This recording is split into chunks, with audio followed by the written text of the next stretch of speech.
What if entire civilizations vanished, not by conquest or natural disaster, but by forces so strange that archaeologists still refuse to discuss them in academic papers? Beneath desert sands and jungle canopies, behind museum exhibits and sanitized textbooks, lie the ruins of societies that possess knowledge we've lost, technologies we can't explain, and secrets that died with their last inhabitants. Forget the textbook timelines.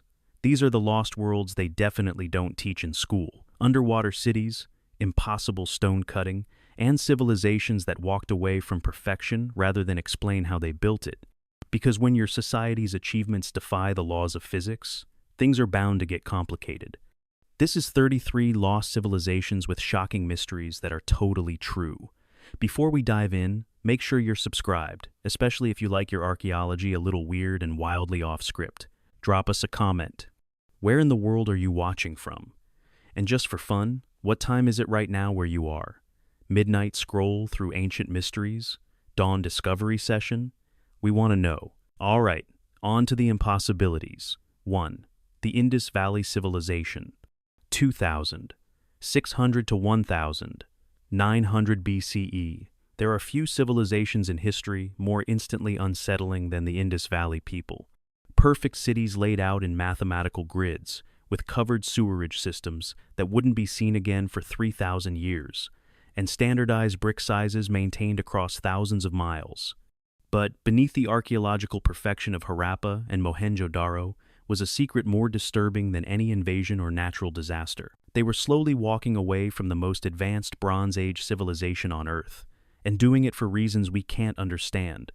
The technology they abandoned was called urban planning, a concept made from a delightful mixture of engineering genius and administrative obsession. Yes, administration. The boring stuff. The kind they tell you ancient people couldn't handle without modern computers and city codes. In 2600 BCE, it was applied to entire cities like municipal frosting. The result was perfectly organized urban environments, unmarred by chaos, overcrowding, or waste management problems, which, in the violent world of Bronze Age politics, was the point.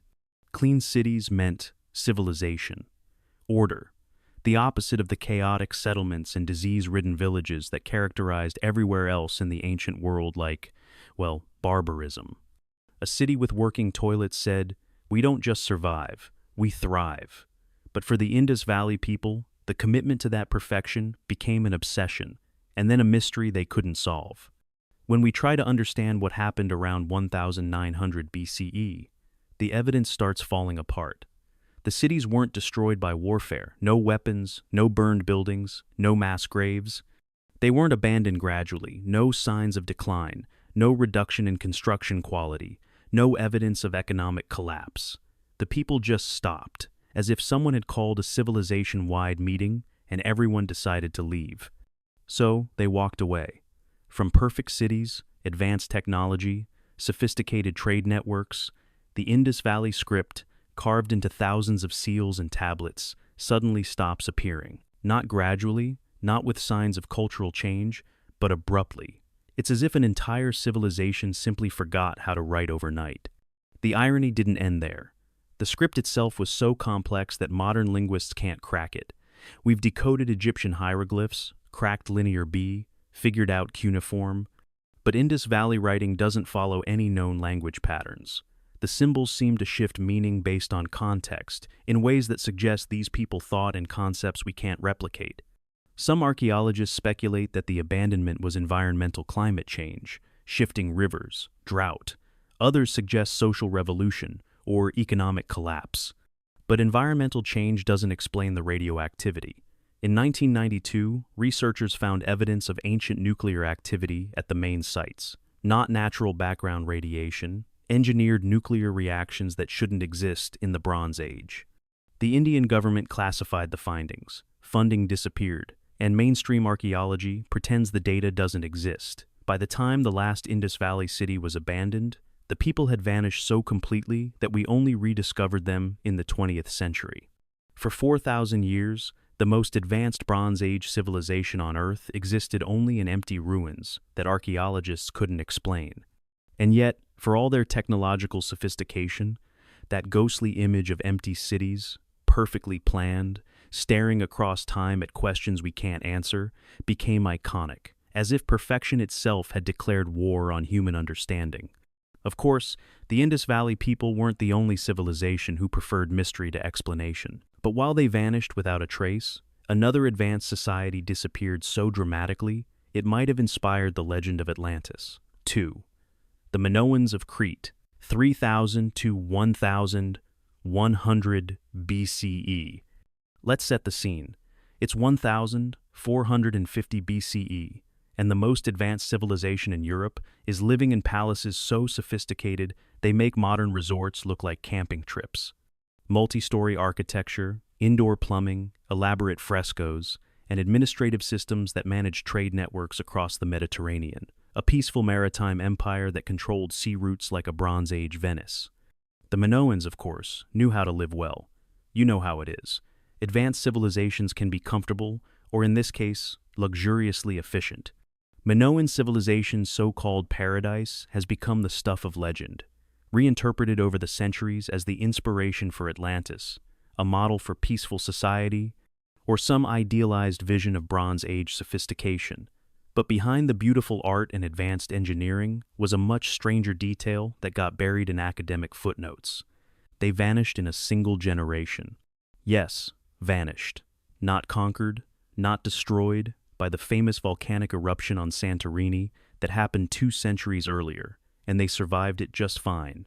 The Minoans disappeared around 1450 BCE in what appears to have been systematic destruction of every major site simultaneously. The evidence shows that around that date, every Minoan palace complex was destroyed by fire. Not accidental fires, not gradual decay, coordinated destruction that happened across the island within a very short time period. Archaeological layers show the same pattern everywhere. Sudden, violent destruction followed immediately by Mycenaean Greek occupation. But here's the kicker. There are no signs of warfare, no weapons scattered through the destruction layers, no mass graves, no evidence that anyone fought back.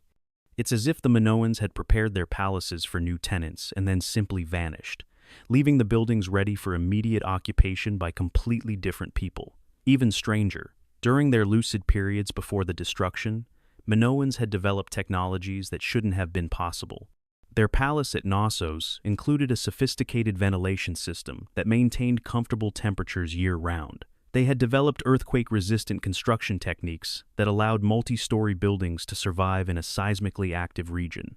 Their sewerage systems were more advanced than most European cities managed until the 19th century. Imagine the horror of walking into a perfectly functioning palace complex, complete with running water and central heating, only to realize that the people who built it had simply evaporated, leaving behind technological achievements you couldn't replicate or even fully understand. The mystery deepened when archaeologists realized that Minoan Linear A script, like the Indus Valley writing, remains completely undeciphered.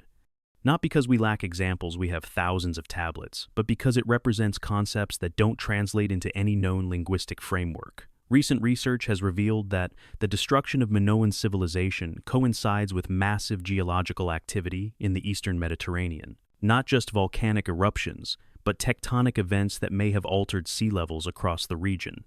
Ancient Egyptian records from the period describe the sea rising up and swallowing the land, and references to islands that sank beneath the waves. This is where the Minoan mystery intersects with history's most persistent legend. Plato's description of Atlantis, an advanced island civilization that sank into the sea in a single day and night, bears an uncanny resemblance to Minoan Crete. The technology, the maritime empire, the sudden disappearance, even the timeline roughly matches if you account for Egyptian chronological confusion. But Plato claimed his source was Egyptian priests who described Atlantis as existing 9,000 years before their time. Either Plato got his numbers wrong, or the priests were describing something much older than the Minoans, something that happens not once, but repeatedly throughout history. By the end of their civilization, Minoans had achieved a level of technological sophistication that wouldn't be seen again in Europe for over a millennium. They were completely peaceful, incredibly advanced, and apparently doomed from the start. The image of empty palaces, with their sophisticated engineering intact but their people mysteriously absent, became symbolic. a literal gap in the continuity of European civilization, something that had existed just above the reach of historical understanding. The Minoans didn't just decline and fall. They were edited out of history so thoroughly that we only rediscovered them in the 20th century, and we still can't read their writing or explain their disappearance. But while the Minoans vanished into legend, another civilization left behind monuments so impossible that we're still arguing about how they were built. 3. The Aksumite Empire, 100 to 960 CE. Picture this. In the highlands of Ethiopia, there stands a monument that makes modern engineers nervous. A single piece of granite, carved into a 97-foot obelisk weighing over 500 tons, covered in intricate architectural details that make it look like a 13-story building compressed into stone. It was quarried from a site miles away, transported across rough terrain without wheels or machinery that we know of, and erected with precision that requires computer guidance today. And it wasn't the only one. It was one of hundreds. The Aksumite Empire didn't mess around with ordinary monuments. While Rome was building with small blocks and mortar, the Aksumites were carving skyscrapers from single pieces of granite and arranging them in precise geometric patterns across the landscape. They created what archaeologists call forests of stone that could be seen from ships miles out at sea. But here's what makes the whole thing deeply unsettling. We can't explain how they did it. Modern attempts to move similar obelisks require specialized equipment, computer-guided cranes, and international teams of experts. The ancient Aksumites made it look effortless. The precision of their stone carving shouldn't be possible with Bronze Age tools. The granite surfaces are so smooth they appear polished. Some cuts show signs of techniques that resemble modern diamond wire cutting or high-pressure water cutting. The architectural details carved into the obelisk's false doors, windows, beam ends demonstrate advanced understanding of structural engineering and aesthetic proportion. Aksum wasn't just a local kingdom either. They were mentioned alongside Rome, Persia, and China as one of the world's 4 great powers. They controlled Red Sea trade routes, minted their own coins, and maintained diplomatic relations with Constantinople. They had their own script, sophisticated architecture, and trade networks that extended from the Nile Valley to the Arabian Peninsula. Then, around 960 CE, they stopped building. Not gradually, not due to obvious decline, but suddenly. The last dated obelisk was erected in the early 10th century, and after that, nothing.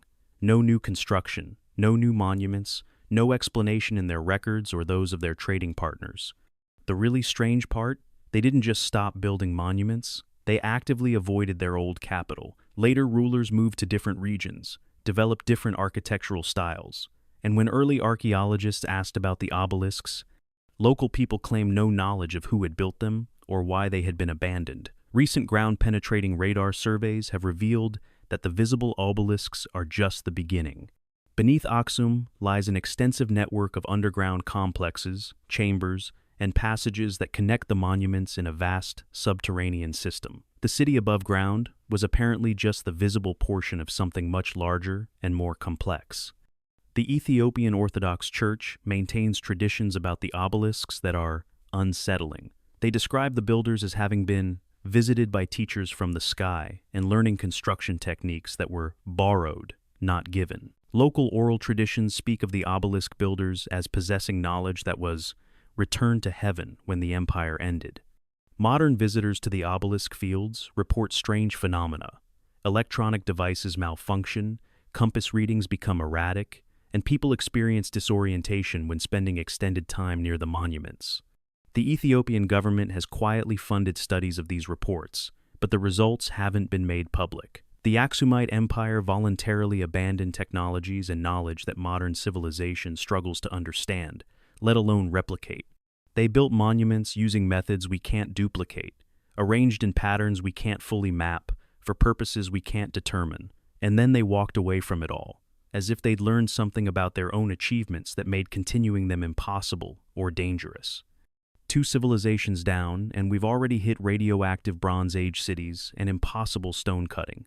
And trust us, it only gets stranger from here. If you're still with us, don't forget to subscribe so you never miss a descent into archaeological impossibilities. And hey, where are you tuning in from?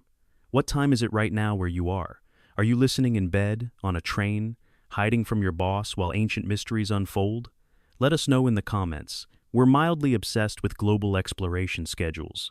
4. The Pueblo builders of Mesa Verde, 600 to 1000. 300 CE.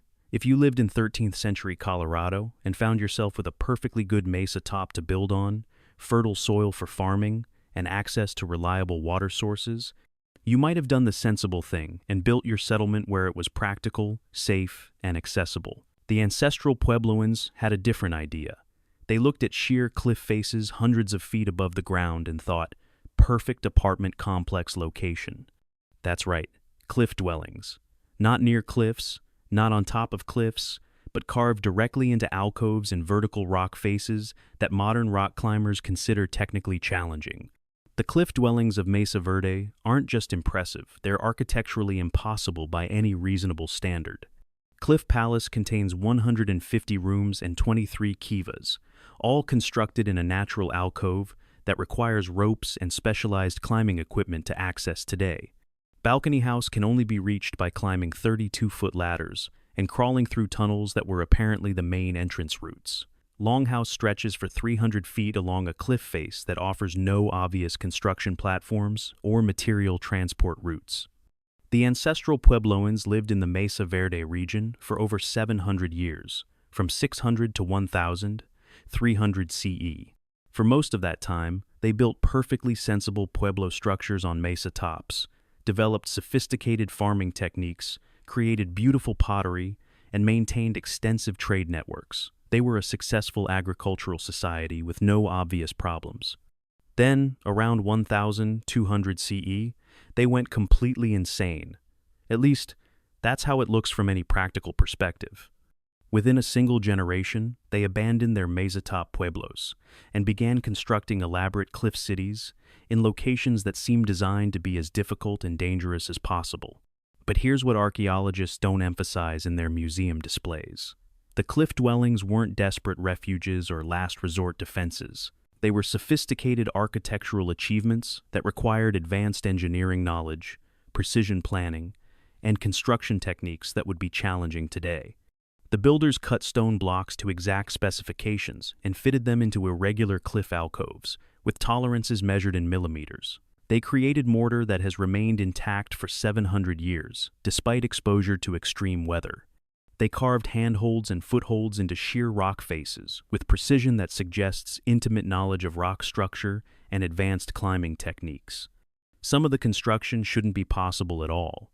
The cliff dwellings contain wooden beams that were somehow transported up vertical cliff faces and fitted into place with architectural precision. The buildings have remained structurally sound for 7 centuries, despite being built on irregular cliff surfaces without modern engineering support. The standard explanation involves warfare and defense. The cliff dwellings were supposedly fortresses built to protect against raiders. But this theory falls apart under examination. There's no evidence of warfare in the region during the cliff-dwelling period. No weapons caches, no fortification walls, no battle sites. The cliff dwellings themselves would be terrible for defense. They're visible from miles away, easily besieged from the mesa tops above, and dependent on water sources that could be easily cut off. More troubling, many of the cliff dwellings are accessible only by routes that require specialized climbing skills and intimate knowledge of specific handholds. These aren't escape routes or defensive positions. They're permanent residences designed for people who expected to be moving up and down vertical cliff faces regularly, using techniques that suggest they were far better at rock climbing than anyone should reasonably be in the 13th century. Around 1300 CE, the cliff dwellings were abandoned as suddenly as they had been built. The ancestral Puebloans didn't just leave, they sealed many rooms, stacking stones to block doorways and windows as if preserving the spaces. They left pottery, tools, and personal belongings arranged carefully, almost ceremonially. Modern Pueblo peoples, who clearly inherited cultural traditions from the ancestral Puebloans, actively avoided the cliff-dwelling sites for centuries. When early archaeologists asked about them, tribal elders claimed no knowledge of who had built them or why they had been abandoned. The oral traditions that do exist are remarkably consistent across different tribes. The cliff dwellers were people who learned to live between earth and sky, but who went too far from the earth and had to be called back to the ground. Elders speak of the cliff dwellers as having possessed knowledge that was not meant for people, knowledge that allowed them to walk on walls and speak to stones. The cliff dwellings stand as evidence that an entire civilization chose to live in a way that defied practicality, safety, and common sense, using construction techniques that we can observe but can't explain. They built impossible cities in impossible places, and then deliberately abandoned both the cities and the knowledge that had made them possible. Of course, while the ancestral Puebloans were defying gravity in Colorado, another civilization was creating art in Mexico that defies everything we know about pre-Columbian contact with other continents. 5. The Olmec Civilization, 1,500 to 400 BCE, in the steamy jungles of southern Mexico, buried beneath centuries of vegetation and willful academic neglect, sit 17 massive stone heads that shouldn't exist. Each one weighs between 6 and 50 tons, carved from single blocks of basalt, and depicting faces that look distinctly African. Not vaguely African, not maybe if you squint African, but unmistakably, obviously, problematically African. This is a problem because the Olmec civilization created these heads between 1,500 and 400 BCE, roughly 2,000 years before Europeans discovered the Americas, and 1,000 years before any documented contact between Africa and the New World. The Olmec heads feature broad noses, full lips, and facial structure that anthropologists recognize as sub-Saharan African. They wear elaborate helmets or headdresses that suggest these were important individuals, rulers, warriors, or religious leaders. The craftsmanship is exceptional, showing detailed knowledge of human anatomy and sophisticated stone carving techniques. But wait, it gets weirder. The basalt used to create these heads was quarried from sites up to 60 miles away from where the finished sculptures were placed. Moving 50-ton stone blocks across that distance would be challenging today. In 1200 BCE, without wheels, draft animals, or machinery, it should have been impossible. The Olmecs are considered the mother culture of Mesoamerica, the civilization that established many of the cultural patterns later adopted by the Maya and Aztec. They developed complex calendar systems, sophisticated agriculture, elaborate ceremonial centers, and artistic traditions that influenced the region for thousands of years.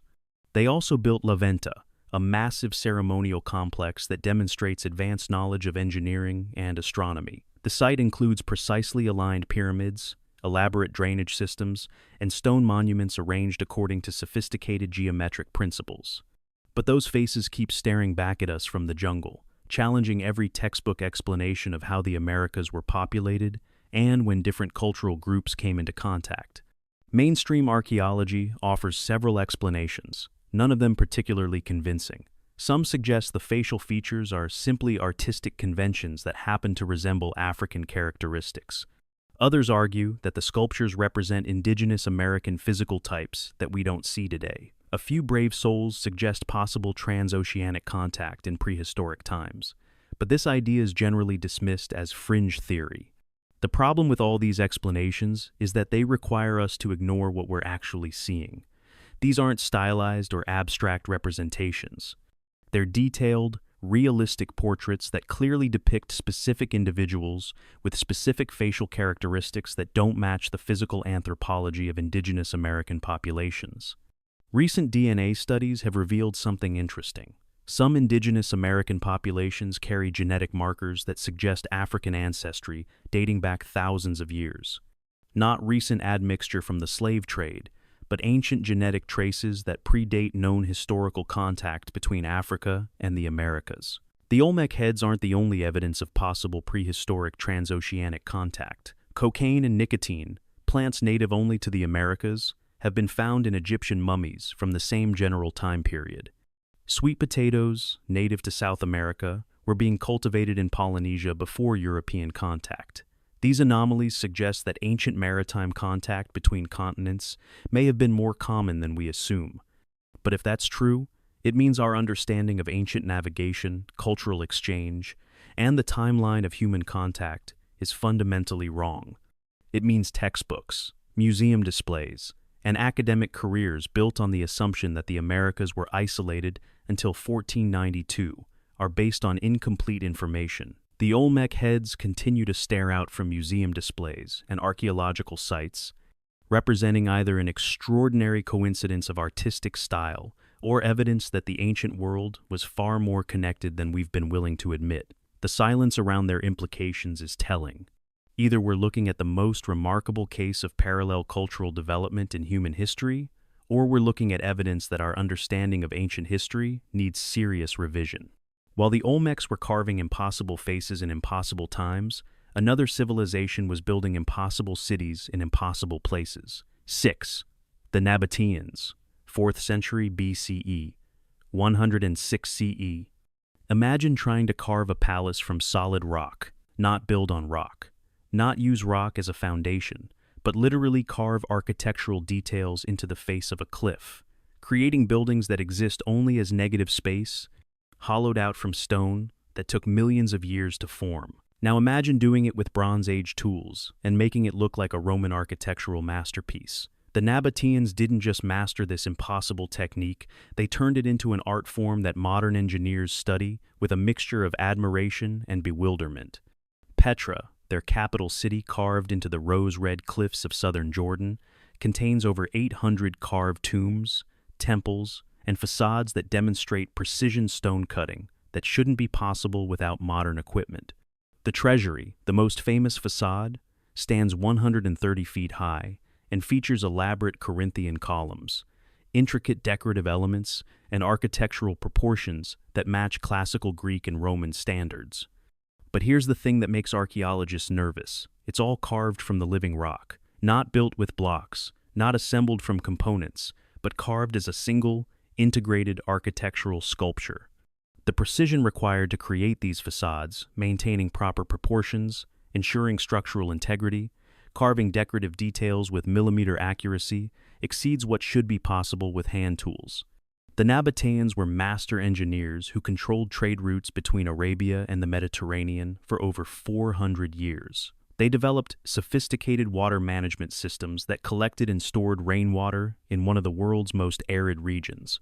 Their hydraulic engineering allowed them to maintain cities in areas where water sources were unreliable or non-existent. They were also master architects who understood load-bearing principles, structural engineering, and aesthetic design well enough to create buildings that have remained intact for over 2,000 years. Petra's facades show no significant structural problems, no major weathering failures, no evidence that the builders miscalculated stress patterns or material properties. Recent archaeological research has revealed that Petra was much larger than previously understood. Ground-penetrating radar shows extensive underground chambers, tunnels, and carved spaces that extend far beyond the visible facades. The city was apparently constructed on multiple levels, with surface architecture representing only the visible portion of a much larger complex. The precision of Nabatean stone cutting has been analyzed using modern laser measurement techniques. The results show tolerances that match or exceed what modern stonemasons achieve with power tools. Surfaces are flat to within fractions of millimeters, angles are cut with geometric precision, and decorative elements show consistency that suggests either exceptional skill or techniques we don't understand. Some researchers have suggested that the Nabateans used unknown cutting techniques, perhaps involving chemical processes, thermal stress, or mechanical principles that we haven't identified. Others argue that they simply possess stoneworking skills that have been lost over time. But the real mystery isn't just how they carved the rock, it's how they visualize the final result. Creating architectural facades by removing stone requires the ability to see the finished building inside the raw rock face. Modern architects use computer modeling and precise measurements to plan such projects. The Nabateans apparently did it by eye, creating complex architectural compositions with no margin for error. When the Roman Empire annexed Nabatean territory in 106 CE, Petra was gradually abandoned as trade routes shifted to other regions. But the rock-carved architecture remained perfectly preserved, protected by the dry climate and the durability of stone construction. Modern visitors to Petra often report a sense of temporal displacement. The facades look too fresh, too precise, too architecturally sophisticated to be 2,000 years old. They seem like elaborate movie sets rather than ancient ruins, examples of impossible craftsmanship frozen in stone. The Nabateans created architecture that exists in permanent tension between the natural and the artificial, between rock formation and human design. Their cities represent a unique solution to the problem of creating permanent structures in harsh environments, but their techniques died with them. While the Nabateans were carving impossible palaces from living rock, another people were living impossible lives in one of the world's most inhospitable regions. 7. The Tocharians, 2nd century BCE, 10th century CE.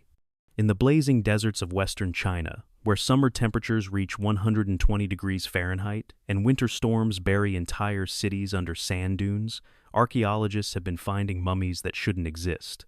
Not Egyptian-style mummies, wrapped and embalmed, but naturally preserved bodies of people who died thousands of years ago and were buried in conditions so perfect that their hair, skin, and clothing remain intact.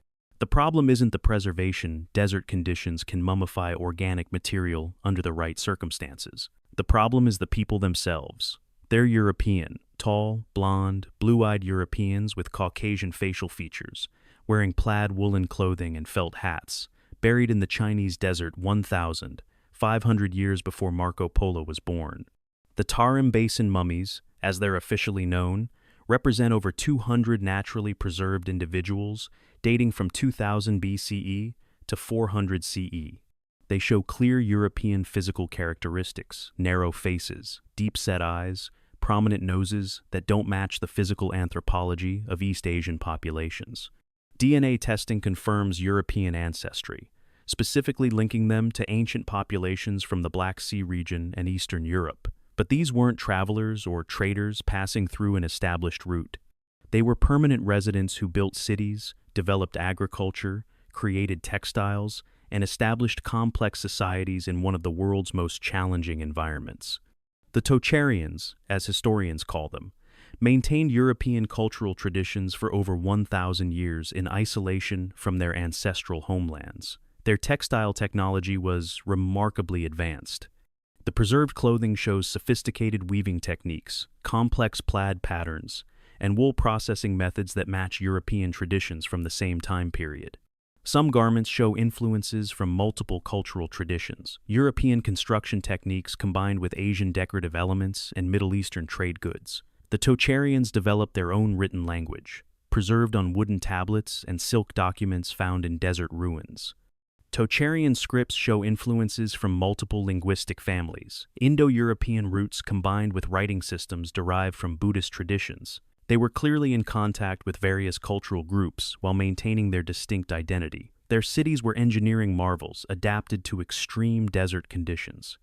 They developed irrigation systems that tapped underground water sources, constructed buildings designed to maintain comfortable temperatures in extreme heat, and created agricultural systems that supported sizable populations in areas that modern technology considers barely habitable.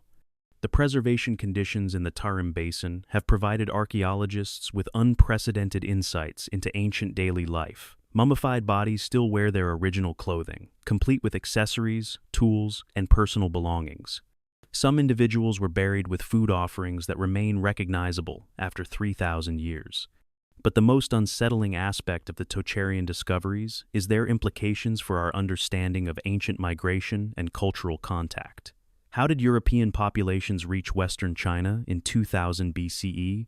What routes did they follow?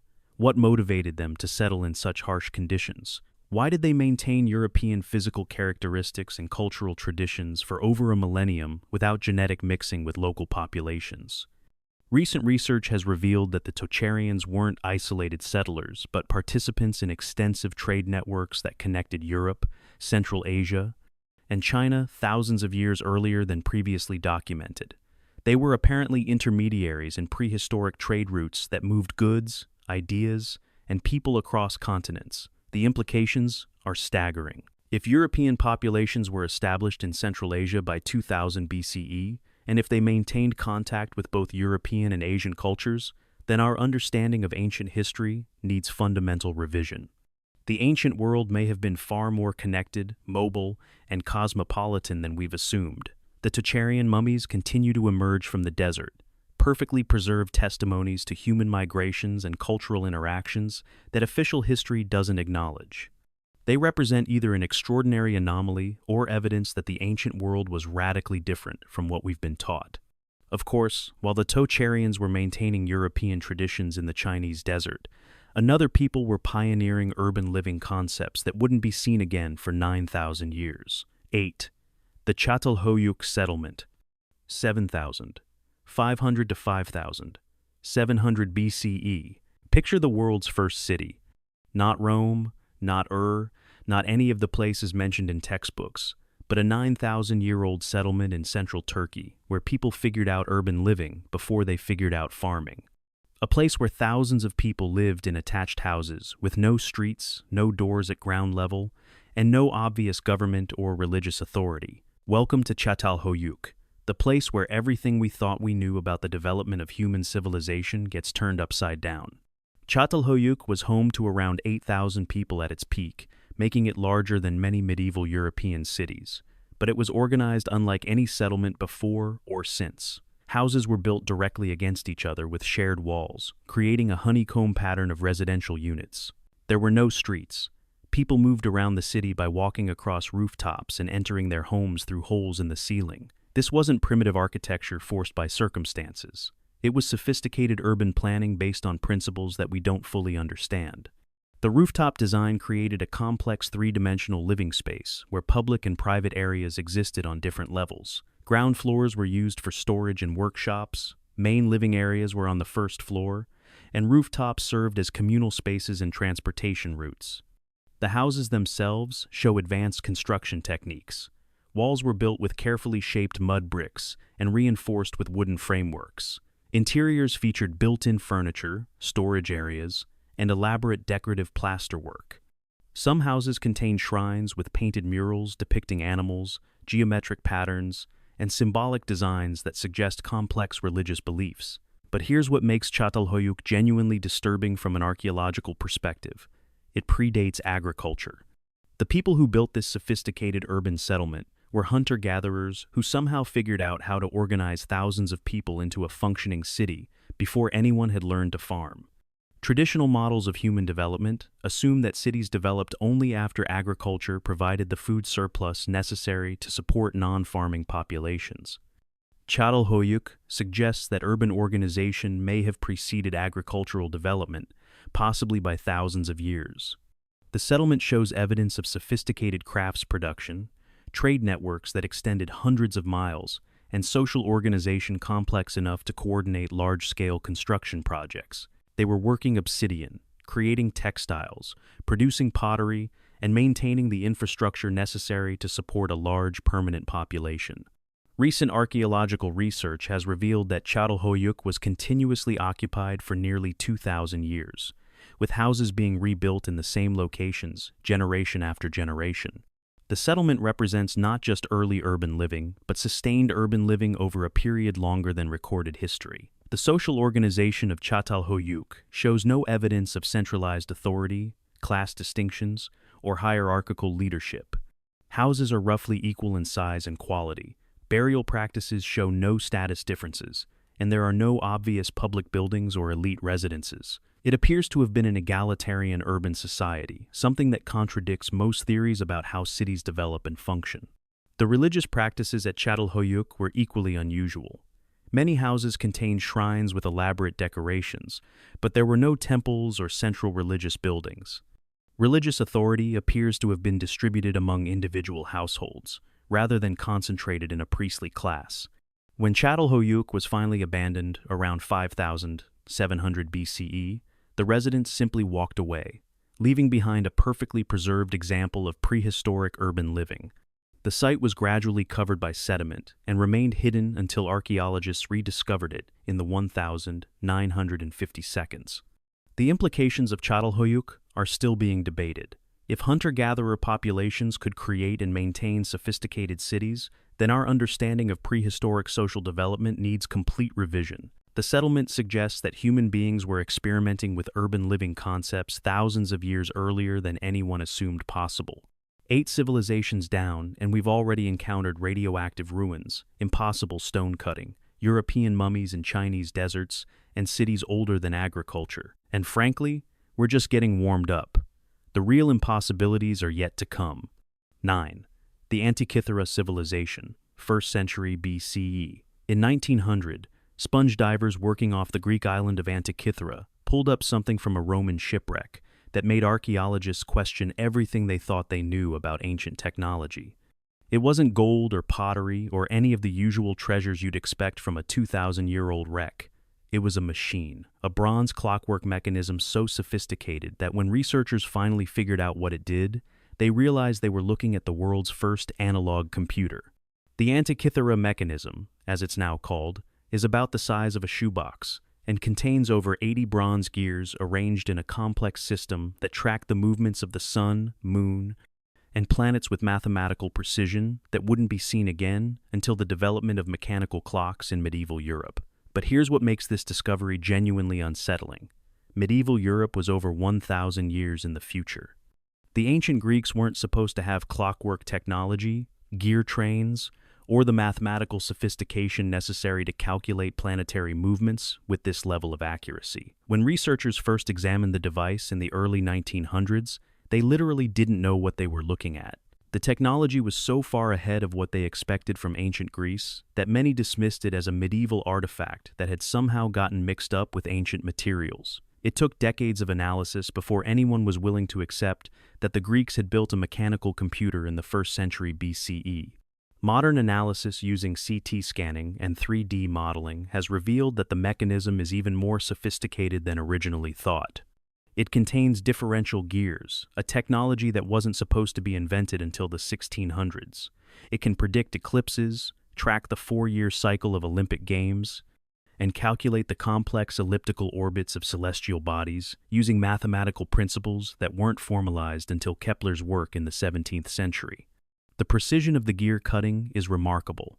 The teeth are shaped with mathematical accuracy, the gear ratios are calculated to several decimal places, and the overall construction demonstrates knowledge of mechanical engineering principles that we don't see in any other ancient artifacts. But here's the really disturbing part. This wasn't a one-off invention by some ancient genius. The sophistication of the design, the precision of the construction, and the standardization of components suggest this was part of an established tradition of clockwork manufacturing. The Antikythera mechanism represents not just an isolated breakthrough, but evidence of an entire technological industry that we know virtually nothing about. Recent research has identified gear fragments from other similar devices, suggesting that mechanical computers were being produced in multiple locations across the ancient Mediterranean. But if that's true, where are the workshops? Where are the tools? Where are the instruction manuals that would be necessary to train craftsmen in such sophisticated techniques? The mathematical knowledge required to design the Antikythera mechanism includes complex astronomical calculations, gear ratio, computations, and mechanical engineering principles that weren't supposed to be available to ancient Greek craftsmen. Someone had figured out how to translate abstract mathematical concepts into functional mechanical systems, and then this knowledge apparently vanished completely. When the Western Roman Empire collapsed, clockwork technology disappeared from Europe and didn't resurface until medieval Islamic scholars rediscovered some of these principles. But even Islamic clockwork never approached the sophistication of the Antikythera mechanism. It's as if an entire branch of ancient technology was simply erased from human knowledge. The device raises uncomfortable questions about the continuity of technological development. If ancient Greeks could build mechanical computers in the 1st century BCE, what other technologies did they possess that we don't know about? How much knowledge was lost during the collapse of classical civilization? The Antikythera mechanism sits in the National Archaeological Museum in Athens, a bronze testimony to human ingenuity that predates its time by over a millennium. It's also evidence that our assumptions about ancient technological capabilities are fundamentally flawed. Of course, while the Greeks were building impossible computers, another civilization was forging steel so superior that we still can't replicate their process. 10. The Damascus steel makers, 300 to 1000. 700 CE. Picture the finest sword ever made. Not ceremonial, not decorative, but a weapon so superior to every other blade that it became legendary across 3 continents. A steel so hard it could cut through European swords, so sharp it could slice silk scarves in midair, and so beautifully patterned it looked like flowing water frozen in metal. Damascus steel wasn't just better than other steel, it was impossibly better. Medieval accounts describe Damascus blades that could cut through stone without dulling, slice through armor like cloth, and maintain their edge through battles that would destroy ordinary weapons. Crusaders wrote home about enemy swords that seemed almost magical in their superiority. The steel got its name from Damascus, the Syrian city where much of it was traded, but the actual production centers were scattered across the Islamic world, from Spain to Central Asia. For over 1,000 years, Islamic smiths produced steel that European metallurgy couldn't match, understand, or replicate. The visible trademark of Damascus steel was its distinctive pattern wavy lines that flowed across the blade's surface like wood grain or flowing water. But these weren't just decorative markings. They were evidence of the steel's internal structure, carbon nanotubes and complex crystalline formations that gave the metal its extraordinary properties. Modern metallurgical analysis has revealed that Damascus steel contains carbon nanotubes, cylindrical carbon structures that weren't officially discovered until the 1990 seconds, and weren't understood as engineering materials until the 21st century. The ancient smiths were somehow incorporating nanotechnology into their steel production without understanding what they were doing at the molecular level. The steel also contains complex patterns of high and low carbon content that create a composite material with properties that modern steel manufacturing struggles to duplicate. The high carbon areas provide hardness and edge retention, while the low carbon areas provide flexibility and shock resistance.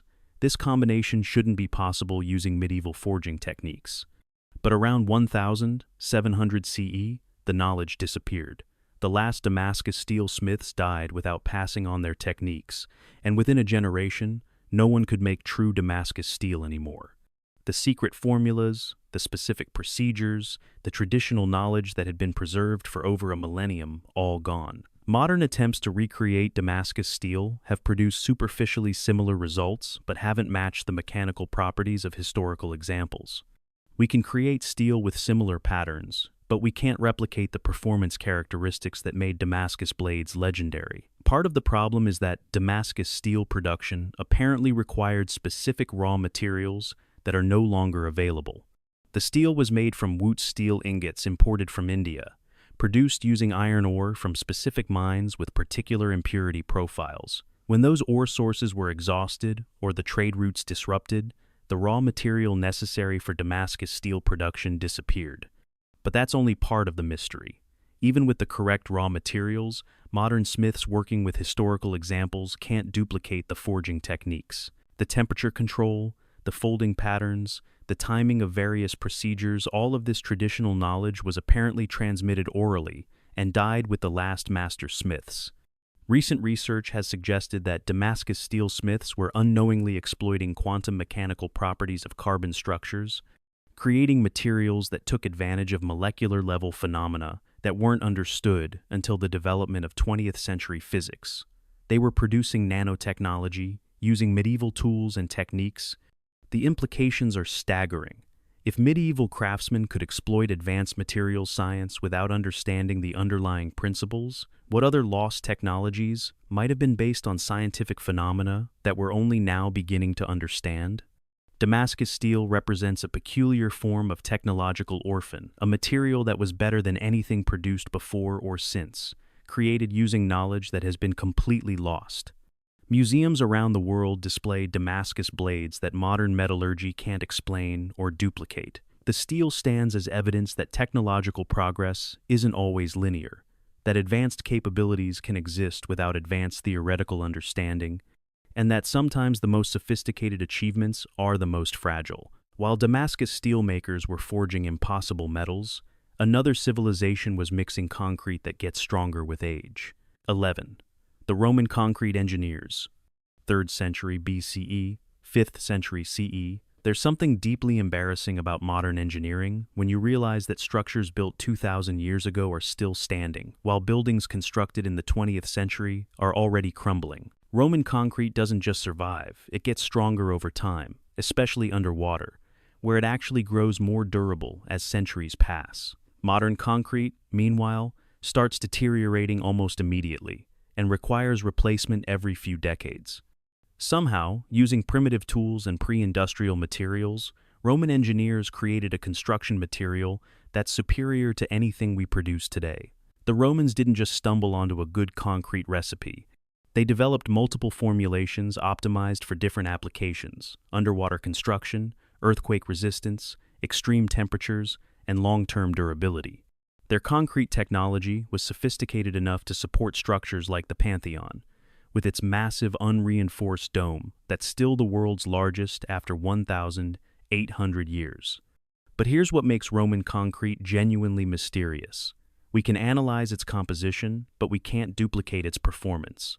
Modern attempts to recreate Roman concrete using historical recipes produce materials that are inferior to both Roman concrete and modern alternatives. The secret appears to involve volcanic ash from specific Italian sources, combined with lime and seawater in proportions that create chemical reactions we don't fully understand. Roman concrete contains microscopic structures, tobermorite crystals, and aluminum tobermorite formations that continue forming for centuries, actually strengthening the material as it ages. Recent research has revealed that Roman seawater concrete contains self-healing properties. When cracks develop, they trigger chemical reactions that deposit new crystalline material, automatically repairing minor damage. This is a technology that modern materials science is trying to develop for 21st century applications. The Romans also mastered techniques that we're only beginning to understand. They could pour concrete underwater without it washing away, create massive unreinforced spans that remain stable after multiple earthquakes, and produce surfaces that remain smooth and intact after millennia of weathering. Roman harbor installations built 2,000 years ago are still functional, while modern concrete structures in marine environments require constant maintenance and frequent replacement. Breakwaters, piers, and harbor walls built with Roman concrete have actually become stronger over time, as seawater interactions continue creating new crystalline formations. The engineering knowledge required to develop these materials included sophisticated understanding of chemistry, materials science, and structural mechanics. Roman concrete wasn't an accidental discovery. It was the result of systematic experimentation and technological development that took centuries to perfect. But when the Western Roman Empire collapsed, the knowledge disappeared almost completely. Medieval European builders reverted to stone construction and didn't rediscover concrete technology until the 18th century. Even then, modern Portland cement concrete is inferior to Roman formulations for most applications. The loss of Roman concrete technology represents one of history's most significant technological reversals.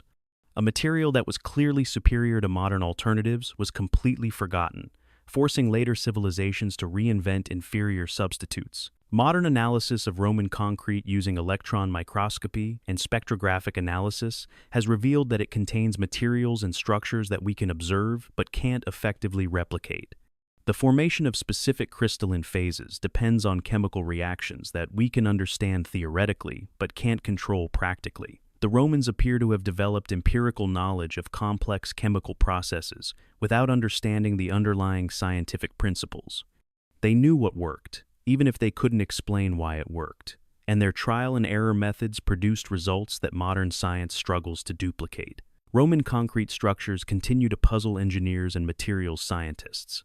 The Pantheon's dome remains the largest unreinforced concrete span ever built, constructed using techniques that modern engineering considers impossible. Roman aqueducts, sewers, and harbor installations continue functioning after 2,000 years, often outlasting their modern replacements. Of course, while Romans were mixing impossible concrete, another civilization was cutting stone with precision that makes modern masons weep with envy. Subscribe if you're ready to question everything you thought you knew about ancient engineering capabilities. We're halfway through the technology mysterians, and the impossibilities are just getting started. Where are you following along from tonight? What ancient technology has you wondering if we've actually regressed instead of progressed? Drop a comment and let us know. We're building a global community of people who suspect our ancestors were hiding some serious engineering secrets. 12. The megalithic builders of Sacsayhuaman, 15th century CE. In the mountains above Cusco, Peru, sits a fortress wall that makes modern engineers question their understanding of precision construction. The stones at Sacsayhuaman are cut and fitted together so precisely that you can't slide a knife blade between them. No mortar, no cement, no binding agents, just massive stones fitted together with tolerances that modern machinery struggles to achieve. Some of these stones weigh over 100 tons. They're cut from solid granite using techniques that shouldn't be possible without industrial equipment, transported from quarries miles away without wheels or draft animals, and fitted into place with geometric precision that requires computer-guided machinery today. The megalithic builders of Sacsayhuaman weren't just impressive for their time, they were impossible for any time before the Industrial Revolution.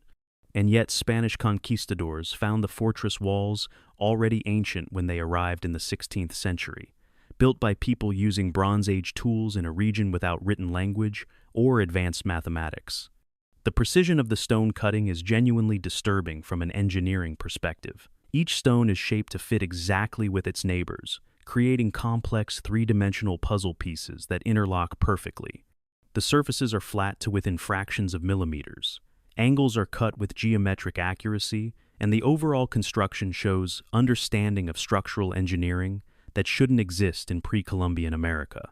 Modern attempts to replicate this precision using power tools and computer-guided equipment have failed to match the accuracy of the ancient construction. The stones at Sacsayhuaman are fitted together more precisely than most modern buildings, using construction techniques that we can observe but can't explain or duplicate. But the mystery deepens when you consider the logistics. Moving 100-ton stones across mountainous terrain would be challenging today with cranes and heavy equipment. The Inca supposedly did it using only human labor, rope, and wooden rollers. Recent experiments attempting to replicate these methods have failed spectacularly. The quarrying techniques are equally puzzling. The stones show signs of precise cutting that looks machine-made straight lines, perfect angles, and surfaces so smooth they appear polished. Some cuts go completely through massive granite blocks, with no evidence of the tools or techniques used to make them.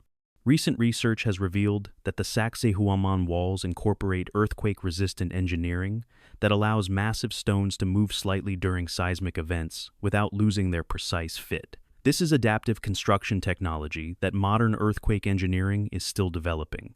The walls have survived multiple major earthquakes over the past 500 years with minimal damage, while Spanish colonial buildings constructed on top of Inca foundations have repeatedly collapsed. The ancient construction is more earthquake-resistant than modern engineering in the same region. Ground-penetrating radar surveys have shown that the visible walls at Sacsayhuaman are just the surface of much more extensive construction. Underground chambers, passages, and additional stone construction extend far below the visible ruins, suggesting that the site was much larger and more complex than previously understood. The precision stone cutting at Sacsayhuaman isn't unique to that site. Similar construction techniques appear at dozens of locations across Peru and Bolivia, all showing the same impossible precision, the same massive stone sizes, and the same inexplicable construction methods. Some researchers have suggested that the megalithic builders used unknown stone-cutting techniques, perhaps involving thermal processes, chemical treatments, or mechanical principles that haven't been identified.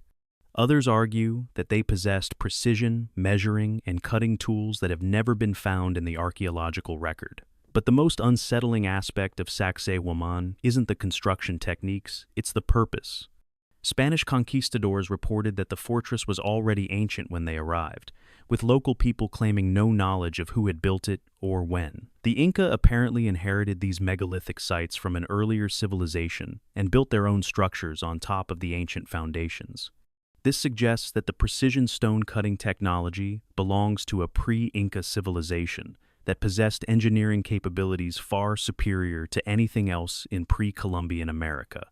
A civilization that could cut and move 100-ton stones with precision that exceeds modern capabilities, and then disappeared, leaving behind only their impossible construction projects. The megalithic walls of Sacsayhuaman continue to puzzle archaeologists, engineers, and tourists. They represent construction technology that was either far more advanced than we assume possible for ancient civilizations, or based on techniques and tools that have been completely lost. While the megalithic builders were cutting impossible stones in Peru, another civilization was carving elaborate tombs in locations that would challenge modern rock climbers. 13. The Lycians, 15th century BCE, AS, 6th century CE.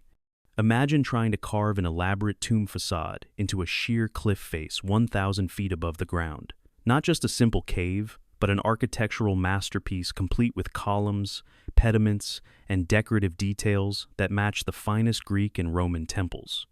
Now imagine doing it without modern climbing equipment, power tools, or safety gear. The Lycians didn't just attempt this impossible task, they turned it into an art form that modern rock climbers study with a mixture of admiration and bewilderment. The rock tombs of Myra, Fethiye, and other Lycian sites in southern Turkey are carved into cliff faces at heights and locations that seem designed to be as difficult and dangerous as possible. These aren't crude cave burials, they're sophisticated architectural sculptures that demonstrate advanced knowledge of design, engineering, and stone carving. The tomb facades feature elaborate Greek-style architecture, Ionic and Corinthian columns, triangular pediments, decorative friezes, and detailed relief carvings, all carved directly into the living rock at locations that are barely accessible to modern climbers using specialized equipment. But here's what makes the Lycian tombs genuinely mysterious. We have no idea how they were carved. The cliff faces offer no obvious platforms for workers, no evidence of scaffolding systems, no indication of how massive stone carving projects could be completed at such inaccessible locations. Recent attempts by rock climbing specialists to reach some of the higher tombs have required advanced technical climbing skills, specialized equipment, and careful planning. The ancient Lycians apparently accomplished precision stone carving at these same locations using Bronze Age tools and techniques. The precision of the carving is remarkable. The architectural details are executed with accuracy that rivals ground-level construction, the proportions match classical Greek standards, and the decorative elements show sophisticated artistic skill. This level of precision would be challenging in a workshop. Accomplishing it while hanging from ropes on a cliff face seems impossible. The Lycians were master engineers who understood architectural design, structural engineering, and stoneworking techniques well enough to create complex facades that have remained intact for over 2,000 years. Their tombs show no significant structural problems, no major weathering failures, no evidence that the builders miscalculated the challenges of cliff face construction. Some of the tomb interiors are equally elaborate, featuring multiple chambers, decorated walls, and carved stone furnishings. All of this work was accomplished in locations where bringing tools and materials would be a major logistical challenge, and where working conditions would be extremely difficult and dangerous. The distribution of Lycian tombs suggests this wasn't occasional experimental construction, but a sustained tradition that lasted for centuries. Dozens of sites across southern Turkey contain similar cliff-face tombs, all showing comparable technical skill and artistic sophistication. Modern archaeologists studying the tombs have identified tool marks that suggest advanced stone carving techniques, but the tools themselves have never been found. The precision of the cuts, the smoothness of the surfaces, and the accuracy of the architectural details indicate craftsmanship that exceeds what should be possible with Bronze Age equipment. The purpose of placing tombs in such inaccessible locations remains unclear. Some researchers suggest it was for security, preventing tomb robbery by making the burials impossible to reach. Others argue it was religious, placing the dead closer to the realm of the gods. But both explanations seem inadequate given the enormous difficulty and expense of cliff face construction. Recent research has revealed that some Lycian tombs were connected by hidden passages and climbing routes that allowed movement between different cliff face locations. This suggests that the builders had developed specialized techniques for cliff face navigation and construction that we don't understand. The Lycians created architecture that exists in permanent defiance of gravity and common sense, demonstrating construction capabilities that seem impossible given their technological limitations. Their cliff tombs represent solutions to engineering problems that modern architects avoid rather than attempt to solve. While the Lycians were carving impossible tombs in impossible places, another civilization was preserving their dead better than modern embalming techniques. 14. The Guanche mummy makers, 1000 BCE, 15th century CE. On the volcanic islands of the Canary Archipelago, isolated from the African mainland by 60 miles of rough Atlantic waters, the Guanche people developed mummification techniques that rival ancient Egypt and surpass anything achieved by modern embalming science. Using methods that died with Spanish conquest, they preserved human bodies so perfectly that 500-year-old mummies look like they died yesterday. The Guanche mummies aren't just well preserved, they're impossibly well preserved. Skin retains flexibility, hair remains intact, internal organs show minimal decomposition, and facial features are so well maintained that individual identity is clearly visible. Modern pathologists examining these mummies report preservation quality that exceeds anything they've seen from contemporary embalming techniques. But here's what makes this achievement genuinely puzzling. The Guanche were isolated Stone Age people who shouldn't have possessed advanced chemical knowledge or sophisticated preservation techniques. They had no written language, no metallurgy, no contact with Egyptian or other advanced civilizations. Yet, somehow they developed mummification procedures that were superior to anything else in the ancient world. The preservation process apparently involved complete removal of internal organs, treatment with unknown chemical compounds, and wrapping in specially prepared animal skins. But the specific procedures, the chemical formulations, and the timing of various treatments remain completely unknown. Spanish conquistadors systematically destroyed Guanche culture, and the mummification knowledge died with the last native practitioners. Modern analysis of Guanche mummies has revealed preservation techniques that we can observe but can't replicate. The bodies show evidence of chemical treatments that prevented bacterial decay, inhibited tissue breakdown, and maintained structural integrity for centuries. But identifying the specific compounds and procedures has proven impossible. The chemical preservation involves substances that aren't found naturally on the Canary Islands, suggesting that the Guanche either developed synthetic compounds using local materials or had access to imported chemicals through unknown trade networks. Either possibility challenges our understanding of their technological capabilities and cultural contacts. Recent research using spectrographic analysis and electron microscopy has revealed that Guanche mummification involved nanotechnology-level interventions in tissue preservation. The chemical treatments created molecular-level changes in organic material that prevented normal decomposition processes. This is preservation technology that modern forensic science is still developing. The social organization required for mummification suggests that the Guanche had developed complex religious and cultural systems around death and preservation. Mummification wasn't limited to elite individuals. People from various social levels were preserved, indicating that the techniques were widely practiced rather than restricted to specialist priests. The mummies show evidence of sophisticated medical knowledge. Some bodies were mummified after surgical procedures, indicating that the Guanche could perform operations and then preserve the results for study or religious purposes. This combination of medical and preservation skills suggests advanced understanding of human anatomy and biochemistry. Archaeological evidence indicates that the Guanche mummification tradition lasted for over 1,500 years, from roughly 1000 BCE until Spanish conquest in the 15th century CE. This represents sustained technological achievement over a period longer than most recorded civilizations, accomplished by an isolated population with no apparent external cultural influences. The preservation quality achieved by Guanche techniques has never been equaled by modern embalming methods. Contemporary funeral industry preservation typically lasts months or years at most. Guanche mummies remain in excellent condition after 5 centuries, suggesting that their chemical treatments created permanent preservation rather than temporary delays in decomposition. The loss of Guanche mummification knowledge represents one of the most devastating examples of technological destruction in human history. A preservation technology that was clearly superior to modern methods was completely eliminated within a few decades of Spanish contact, along with the cultural knowledge and chemical expertise that had sustained it for over a millennium. Of course, while the Guanche were perfecting impossible preservation techniques, another people were developing skulls that don't match normal human anatomy. 15.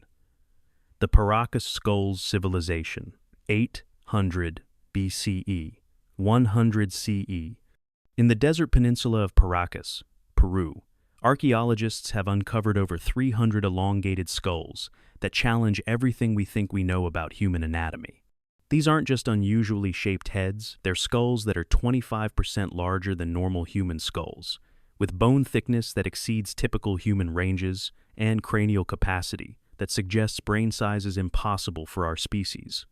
The Paracas skulls show clear evidence of artificial cranial modification, deliberate reshaping of the skull during childhood using binding techniques. But recent analysis has revealed that the elongation isn't just cosmetic reshaping. These skulls have structural differences that go beyond what binding can achieve. The cranial volume of Paracas skulls ranges from 1,500 to 1,800 cubic centimeters, compared to the normal human range of 1,200 to 1,400 cubic centimeters. This represents brain capacity that's 25–50% larger than modern human averages. The bone thickness is also unusual, much thicker than normal human skulls, suggesting structural adaptations for supporting larger brain mass. But here's what makes the Paracas skulls genuinely disturbing from an anthropological perspective. They show anatomical features that don't exist in normal human skulls. Extra suture lines, unusual foramen placements, and bone structures that suggest these people had significantly different skull architecture from any known human population. Recent DNA analysis of Paracas skull samples has produced results that researchers are reluctant to discuss publicly. The mitochondrial DNA shows markers that don't match any known human haplogroups, suggesting either an unknown human population or genetic modifications that we don't understand. The bone chemistry analysis reveals dietary patterns that don't match the known subsistence practices of ancient Peruvian cultures.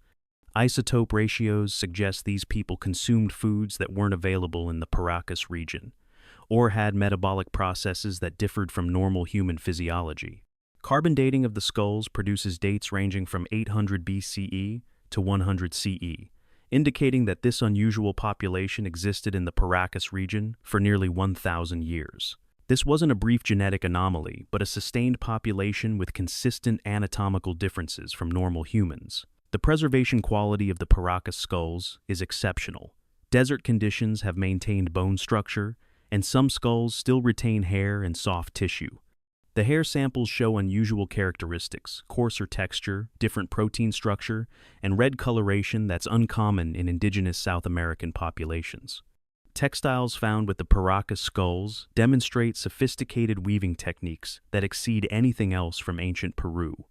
The fabrics show complex patterns, advanced dyeing methods, and thread counts that rival modern textile production. This suggests that the people with unusual skulls also possessed advanced technological capabilities. Recent 3D modeling analysis of Paracas skull structure has revealed that the cranial modifications would have required specialized knowledge of human anatomy and bone development. The binding techniques needed to achieve these results without causing death or brain damage suggest advanced medical understanding. The social organization required to maintain these cranial modification practices for nearly 1,000 years indicates complex cultural traditions and specialized knowledge that was passed down through generations. This wasn't random skull binding, but systematic population modification based on specific anatomical goals. The most unsettling aspect of the Paracas skulls isn't their unusual size or shape. It's the suggestion that they represent a population that was significantly different from normal humans. Whether through genetic variation, technological modification, or unknown evolutionary processes, these people had anatomical characteristics that place them outside the normal range of human variation. Modern anthropology has no satisfactory explanation for the Paracas skulls. They're too large and structurally different to be simple cranial modification, but too consistently human-like to represent a different species. They suggest possibilities about human development and population variation that don't fit current scientific models. While the Paracas people were developing impossible skulls, another ancient civilization was building batteries 1,800 years before electricity was officially discovered. 16. The Baghdad battery makers. 250 BCE, 224 CE. In 1936, German archaeologist Wilhelm Koenig was cataloging artifacts in the Baghdad Museum when he noticed something that shouldn't exist: a collection of ancient clay jars containing copper cylinders and iron rods that functioned as galvanic cells, electric batteries. From the 3rd century BCE, the Baghdad batteries, as they're now known, consist of clay jars about 6 inches tall, each containing a copper cylinder with an iron rod suspended inside. When filled with an acidic solution, grape juice, wine, or vinegar, they produce a measurable electric current. Not much current, maybe half a volt, but definitely electricity generated by chemical reactions in what appears to be deliberately engineered electrical devices. The problem is obvious. Electricity wasn't supposed to be discovered until the 18th century CE. The first documented galvanic cell was invented by Alessandro Volta in 1800, making these ancient batteries roughly 2,000 years ahead of their time. When Koenig first published his findings, the archaeological establishment dismissed the idea as ridiculous. Ancient people couldn't have understood electrical principles, couldn't have needed electrical devices, and certainly couldn't have manufactured precision electrical components. The jars must have been used for storing scrolls or preserving wine. But modern analysis has confirmed that the Baghdad batteries are exactly what they appear to be: functional electrical devices that produce measurable current when activated with appropriate electrolyte solutions. Replicas built using ancient techniques and materials work perfectly, generating electricity that could power small devices or electrical processes. Recent archaeological research has identified over a dozen similar devices from sites across Mesopotamia, all dating to the same general time period. This wasn't a one-off invention, but an established technology that was apparently produced and used across the Parthian Empire for several centuries. The precision of construction suggests advanced understanding of electrical principles. The copper cylinders are shaped to exact specifications, the iron rods are positioned for optimal electrical contact, and the clay jars are designed to contain electrolyte solutions without leakage. This level of engineering sophistication indicates systematic development rather than accidental discovery. But what were ancient people doing with electricity? The most plausible theory suggests electroplating using electrical current to deposit thin layers of precious metals onto objects. Archaeological evidence from the same time period includes jewelry and decorative objects that show signs of electroplating processes that would require electrical current. Electroplating with primitive batteries would explain why some ancient artifacts show gold or silver surfaces that appear to be applied using techniques other than mechanical coating or fire gilding. Chemical analysis of ancient metalwork has revealed layering patterns consistent with electroplating processes. The knowledge required to develop electrical batteries includes understanding of chemistry, metallurgy, and electrical principles that weren't supposed to be available to ancient craftsmen. Someone had figured out how chemical reactions could generate electrical current and had developed practical applications for this technology. The Baghdad batteries represent technological knowledge that was completely lost for over 1,500 years. No medieval texts mention electrical devices, no Islamic or European scholars describe galvanic processes, and no technological traditions preserve knowledge of battery construction. The entire technology vanished so completely that it had to be rediscovered from scratch. Modern electrical engineering analysis of the Baghdad batteries has revealed that they represent optimized designs rather than experimental prototypes. The ratios of metals, the sizing of components, and the overall construction suggest that ancient electrical technology had reached a level of sophistication that required generations of development and refinement. The implications are staggering. If ancient peoples understood electrical principles well enough to build functional batteries, what other electrical technologies might they have possessed? Were there ancient electrical devices that required more current than individual batteries could provide? Were batteries connected in series to increase voltage for more complex applications? The Baghdad batteries continue to generate controversy among archaeologists and historians. They represent either the most remarkable technological anachronism in history, or evidence that our understanding of ancient scientific knowledge is fundamentally incomplete. 17. The Göbekli Tepe builders. 9,600 to 8,200 BCE. Picture the world's first monumental architecture. Not Stonehenge, not the pyramids, not any of the structures mentioned in textbooks, but a massive stone temple complex in southeastern Turkey that predates agriculture, writing, metallurgy, and everything we consider the foundation of civilization. Built by hunter-gatherers who supposedly hadn't figured out farming yet. Welcome to Göbekli Tepe, the place where everything we thought we knew about human development gets buried under 11,000 years of inconvenient evidence. Göbekli Tepe consists of multiple circular enclosures containing massive T-shaped limestone pillars, some weighing over 60 tons and standing 20 feet tall. The pillars are carved with elaborate reliefs depicting animals, symbols, and geometric patterns that demonstrate sophisticated artistic skill and complex symbolic thinking. The site covers 22 acres and includes at least 20 circular structures, making it larger and more complex than Stonehenge. But here's what makes Göbekli Tepe genuinely disturbing from an archaeological perspective. It was built around 9,600 BCE by people who shouldn't have possessed the social organization, technical knowledge, or cultural sophistication necessary for monumental construction projects. Traditional models of human development assume that complex architecture requires agricultural surpluses to support specialized craftsmen, hierarchical social organization to coordinate large construction projects, and settled communities to provide stable populations. Göbekli Tepe predates all of these developments by thousands of years. The builders were apparently nomadic hunter-gatherers who came together periodically to construct and maintain this massive ceremonial complex, then dispersed back to their traditional subsistence activities. This suggests forms of social organization and cultural cooperation that don't fit any known models of hunter-gatherer societies. The technical achievement is equally impossible. Moving 60-ton stones from quarries to construction sites would be challenging today. Carving elaborate reliefs with Bronze Age tools requires artistic skill and specialized knowledge that supposedly didn't exist 11,000 years ago.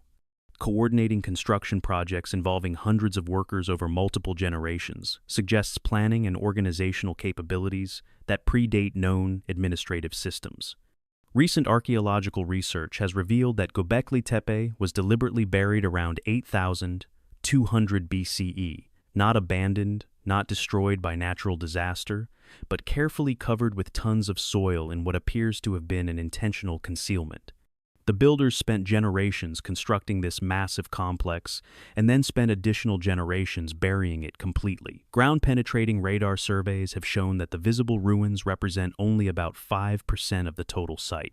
Most of Göbekli Tepe remains buried under artificial mounds that the builders created to hide their own work. We're looking at the edges of something much larger and more complex than anyone initially realized. The symbolic complexity of Göbekli Tepe challenges assumptions about cognitive development in prehistoric humans. The carved reliefs include abstract geometric patterns, complex narrative scenes, and symbolic representations that suggest sophisticated conceptual thinking and cultural traditions that we don't see in other hunter-gatherer societies. The site appears to have been a pilgrimage destination that drew people from across a wide region. Archaeological evidence shows that the builders transported materials from sources hundreds of miles away, suggesting cultural networks and organizational systems that extended far beyond local communities. Recent DNA analysis of human remains from the region shows genetic diversity that indicates large populations were mixing at Göbekli Tepe, supporting the idea that it was a gathering place for multiple groups. But this level of intergroup cooperation and cultural exchange supposedly didn't exist among hunter-gatherer populations. The astronomical alignments at Göbekli Tepe are equally puzzling. The circular enclosures are oriented to specific stellar positions that would have been visible 11,000 years ago, but have shifted due to precession. This suggests that the builders possessed sophisticated astronomical knowledge and were tracking celestial movements with precision that requires generations of careful observation. The deliberate burial of Göbekli Tepe coincides with the development of agriculture in the same region, as if the transition to farming required the abandonment of whatever cultural traditions the monument represented. Recent research suggests that the psychological and social changes necessary for agricultural societies may have been incompatible with the worldview that created Göbekli Tepe.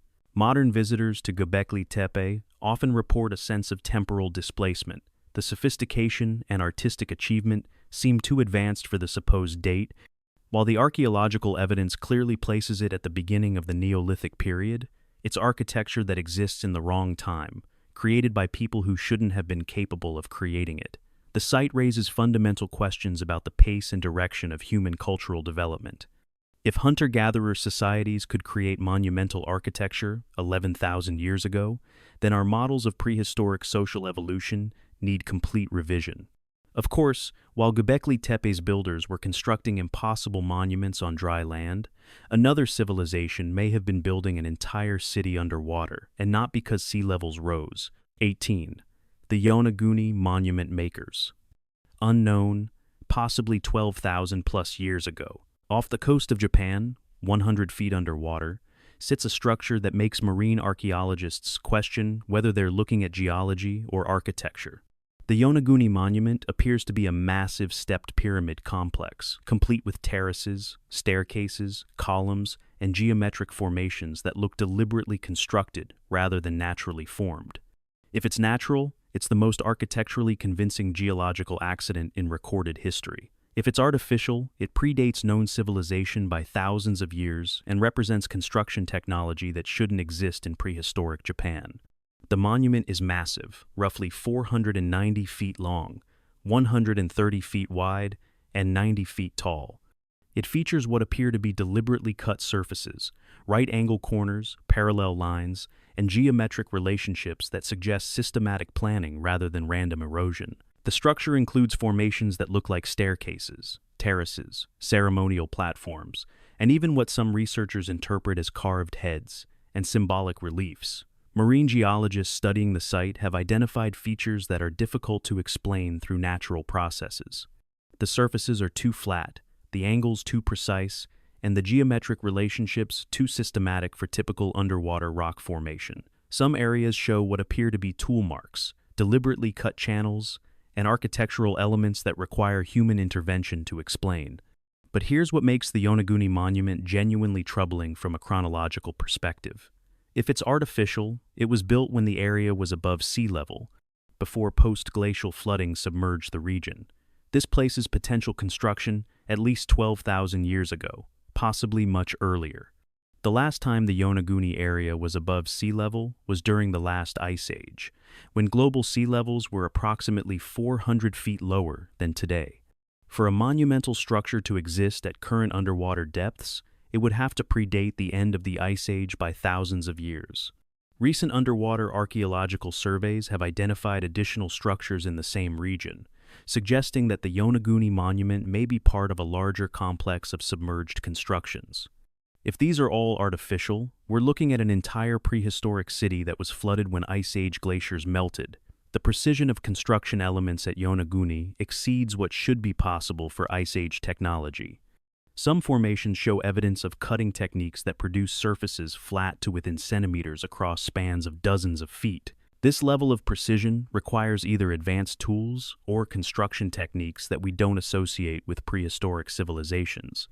Comparative analysis with known architectural traditions shows similarities to stepped pyramid complexes from multiple ancient cultures, but the Yonaguni Monument predates all of these by thousands of years. Either it represents independent development of monumental architecture, or it suggests that pyramid building traditions are much older than we assume. The debate over Yonaguni's origins has divided the archaeological community. Conservative researchers argue that the formations are entirely natural, produced by geological processes that happen to create architecturally convincing patterns. Others maintain that some features clearly show evidence of human modification, even if the underlying structure is natural. Recent underwater exploration using advanced diving equipment and remote sensing technology has revealed details that weren't visible in earlier studies. High-resolution sonar mapping shows geometric relationships and structural patterns that are difficult to explain through geological processes alone. The tool mark analysis is particularly controversial. Some formations show parallel grooves, precise cuts, and surface modifications that appear to be deliberately created. But identifying the specific tools and techniques that could have produced these marks has proven impossible, partly because they would predate known tool-making traditions by thousands of years. The Yonaguni Monument exists in a temporal no-man's land where archaeology meets speculation. If it's natural, it represents the most remarkable example of geological mimicry of human architecture ever documented. If it's artificial, it rewrites the timeline of human technological development and suggests that advanced construction capabilities existed thousands of years before they should have been possible. Underwater photography and video documentation continue to accumulate evidence from Yonaguni, but the interpretation remains contentious. The monument sits beneath 100 feet of Pacific Ocean, quietly challenging our understanding of when humans first developed the capability for monumental construction. While the Yonaguni builders may have been creating underwater mysteries, another civilization was definitely cutting stone with precision that makes modern engineers reach for their laser levels. Time for a quick reality check, fellow mystery hunters. We're now 3 civilizations into the dimensional drifters, and we've encountered monuments that predate civilization and underwater structures that challenge Ice Age timelines. Hit that subscribe button if you're ready to question everything they taught you about prehistoric human capabilities. Where are you following along from tonight? What time is it as these impossible timelines unfold? Are you starting to suspect that our ancestors were hiding some serious technological secrets? Drop a comment and join our growing community of archaeological time travelers. 19. The Puma Punku Engineers, 536 to 600 CE. In the high-altitude plateau of Bolivia, at 12,800 feet above sea level, where the air is thin enough to make walking difficult and the climate harsh enough to challenge modern construction equipment, sit stone blocks that look like they were cut by machines. Not primitive machines, not ancient machines, but precision manufacturing equipment that produces tolerances measured in fractions of millimeters. The Puma Punku complex consists of massive andesite and granite blocks, some weighing over 130 tons, cut and shaped with a precision that exceeds what most modern stonemasons achieve using power tools. The surfaces are flat to within fractions of millimeters, the angles are cut with geometric perfection, and the overall construction shows understanding of precision engineering that shouldn't exist in 6th century Bolivia. But here's what makes Puma Punku genuinely unsettling from an engineering perspective. The precision cutting looks like it was done by computer-controlled machinery. The surfaces are so smooth, they appear polished. The angles so exact, they could have been measured with laser instruments. And the geometric relationships so perfect, they suggest digital design rather than ancient craftsmanship. The most famous blocks are the H-shaped interlocking stones that fit together with tolerances that modern engineers struggle to achieve. These aren't roughly carved blocks held together with mortar. They're precision-machined components that interlock perfectly without any binding agents. The fit is so precise that you can't slide a sheet of paper between adjoining surfaces. The technical precision extends beyond simple cutting. The blocks show evidence of sophisticated drilling techniques that created perfectly round holes with smooth walls and precise depths. Some holes are drilled at complex angles through extremely hard stone, requiring drilling capabilities that shouldn't exist without industrial equipment. Recent analysis using laser measuring equipment has confirmed that Puma Punku blocks are cut with tolerances that match modern manufacturing standards. The geometric relationships between surfaces, the accuracy of angles, and the smoothness of finishes all exceed what should be possible with Bronze Age tools and techniques. The logistics of construction are equally impossible. The andesite blocks were quarried from sites over 60 miles away and transported across difficult terrain to the construction site. Moving 130-ton stones across mountain valleys would be challenging today with heavy equipment and modern transportation. The ancient engineers accomplished it without wheels, draft animals, or machinery that we know of. The altitude adds another layer of difficulty. Working at 12,800 feet above sea level reduces human physical capabilities and makes precision tasks more difficult due to oxygen deprivation. Modern construction projects at similar altitudes require specialized equipment and acclimatization procedures. The ancient builders apparently worked at full efficiency in conditions that challenge modern capabilities. Ground-penetrating radar surveys have revealed that the visible blocks at Puma Punku represent only a small portion of a much larger complex. Buried structures extend far beyond the surface ruins, suggesting that we're looking at the remnants of something much more extensive and sophisticated than previously understood. The precision stone cutting at Puma Punku isn't unique to that site. Similar construction appears at other locations in Bolivia and Peru, all showing the same impossible precision, the same mysterious cutting techniques, and the same inexplicable construction capabilities. This suggests a widespread technological tradition rather than isolated achievements. Some researchers have suggested that the Puma Punku builders used unknown cutting techniques involving sonic vibration, chemical processes, or thermal stress that could shape stone with precision that appears machine-made. But no evidence of such techniques has been found, and replicating the precision using proposed methods has failed. The dating of Pumapunku has been controversial. While the conventional date is 6th century CE, some researchers argue that the precision cutting represents much earlier construction that was later modified by historical cultures. The engineering capabilities seem too advanced for any known 6th century civilization.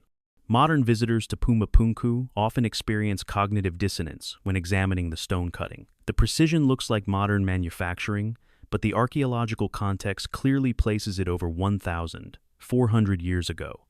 It's technology that exists in the wrong time period, created by people who shouldn't have possessed the necessary capabilities. The site raises fundamental questions about ancient technological capabilities and the development of precision engineering.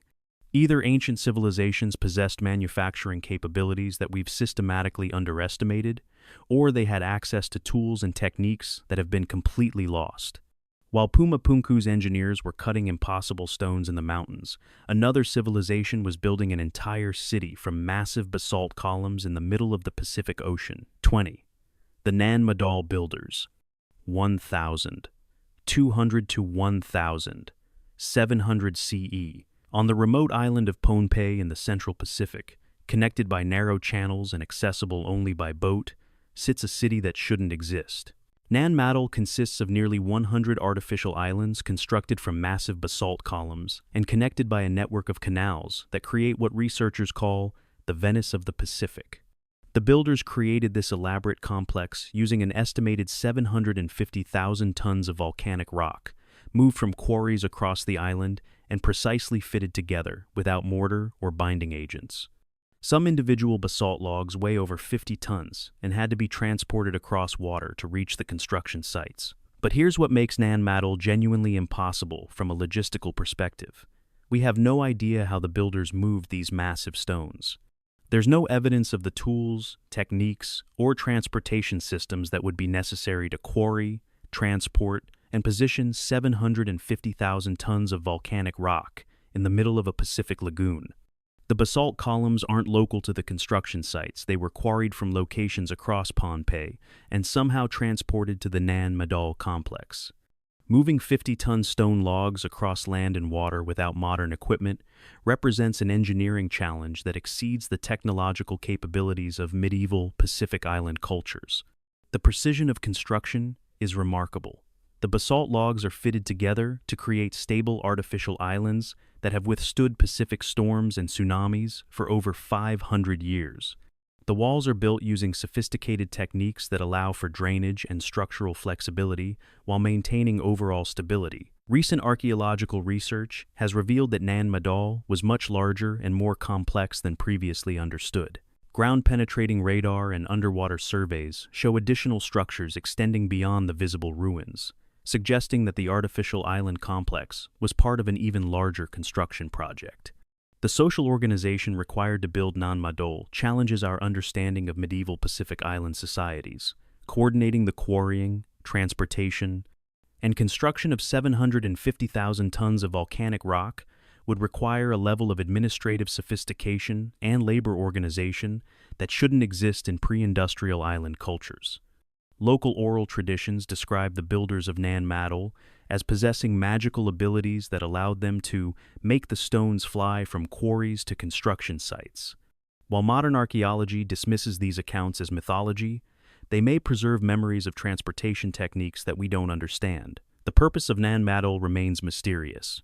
The complex appears to have been a ceremonial and administrative center for the Saudeleur dynasty that ruled Pohnpei, but the elaborate construction seems far beyond what would be necessary for these functions. The artificial islands may have had religious or symbolic significance that we don't understand. Recent underwater exploration around Nan Madol has revealed submerged structures that suggest the complex extended below current water levels. If these are original constructions rather than collapsed buildings, they indicate that Nan Madol may be older than currently assumed and was built when sea levels were lower. The engineering techniques used at Nan Madol have never been satisfactorily explained. Moving massive basalt logs across water and positioning them with precision sufficient to create stable artificial islands requires technological capabilities that we don't associate with medieval Pacific cultures. Modern attempts to understand Nan-Madol construction methods have focused on possible techniques for moving massive stones using wooden rollers, rope systems, and human labor. But experimental archaeology projects attempting to replicate these methods have failed to achieve the scale and precision evident at the site. The basalt log construction creates structures that are earthquake-resistant and flexible enough to withstand Pacific storms while maintaining structural integrity for centuries. This represents sophisticated understanding of engineering principles and construction techniques adapted to challenging environmental conditions. Nan-Madol exists as a monument to human ingenuity and construction capabilities that seem impossible given the technological limitations of its builders. The artificial island complex continues to puzzle archaeologists and engineers who study the site. Of course, while the Nan-Madol builders were creating impossible cities above water, another civilization was carving an entire underground metropolis that could house 20,000 people. 21. The Derinkuyu Underground City Builders. 7th centuries BCE. Imagine trying to carve a city from solid rock. Not build on rock, not use rock as a foundation, but literally excavate an entire urban complex by removing millions of tons of stone, one handful at a time, creating a subterranean metropolis that extends 18 levels deep into the earth. The Derinkuyu underground city in Turkey represents exactly this impossible achievement, a massive underground complex that could house 20,000 people, complete with living quarters, storage rooms, stables, churches, schools, and a sophisticated ventilation system that still functions perfectly after 2,700 years. The city extends over 280 feet straight down into solid volcanic rock, connected by a maze of tunnels, chambers, and passages that create a three-dimensional urban environment entirely beneath the surface. The complexity rivals above-ground cities, but with the added challenge that every cubic inch had to be carved out by hand. But here's what makes Derinkuyu genuinely disturbing from an engineering perspective. The excavation represents the removal of approximately 750,000 cubic meters of solid rock. Using only Bronze Age tools and human labor, the builders essentially moved a small mountain, one chisel strike at a time. The logistics are staggering. Carving 18 levels of underground chambers, corridors, and specialized rooms would require coordinated labor over multiple generations, sophisticated planning to maintain structural integrity, and engineering knowledge to prevent collapse, all while working in confined spaces with limited lighting and air circulation. The ventilation system is particularly impressive. The builders created a network of air shafts that provides fresh air circulation throughout the entire complex, maintaining breathable conditions at depths of nearly 300 feet below ground. The system includes multiple levels of air circulation, humidity control, and temperature regulation that functions without any mechanical assistance. Recent analysis using modern engineering techniques has confirmed that the ventilation system is optimized for maximum efficiency. The positioning of air shafts, the sizing of passages, and the flow patterns show sophisticated understanding of fluid dynamics and atmospheric pressure that shouldn't be available to ancient builders. The structural engineering required to maintain stability while excavating 18 levels of underground chambers represents advanced knowledge of rock mechanics, load distribution, and architectural design. The builders had to understand how removing rock would affect overall stability and plan accordingly to prevent catastrophic collapse. Ground-penetrating radar surveys have revealed that Derinkuyu connects to other underground cities in the region through an extensive network of tunnels. The entire area may contain a vast, subterranean complex that we're only beginning to understand, with multiple cities connected by underground transportation routes. The precision of construction is remarkable. Chambers are carved with accurate geometric proportions, corridors maintain consistent dimensions over long distances, and structural elements show understanding of engineering principles that exceed what should be possible for Bronze Age construction.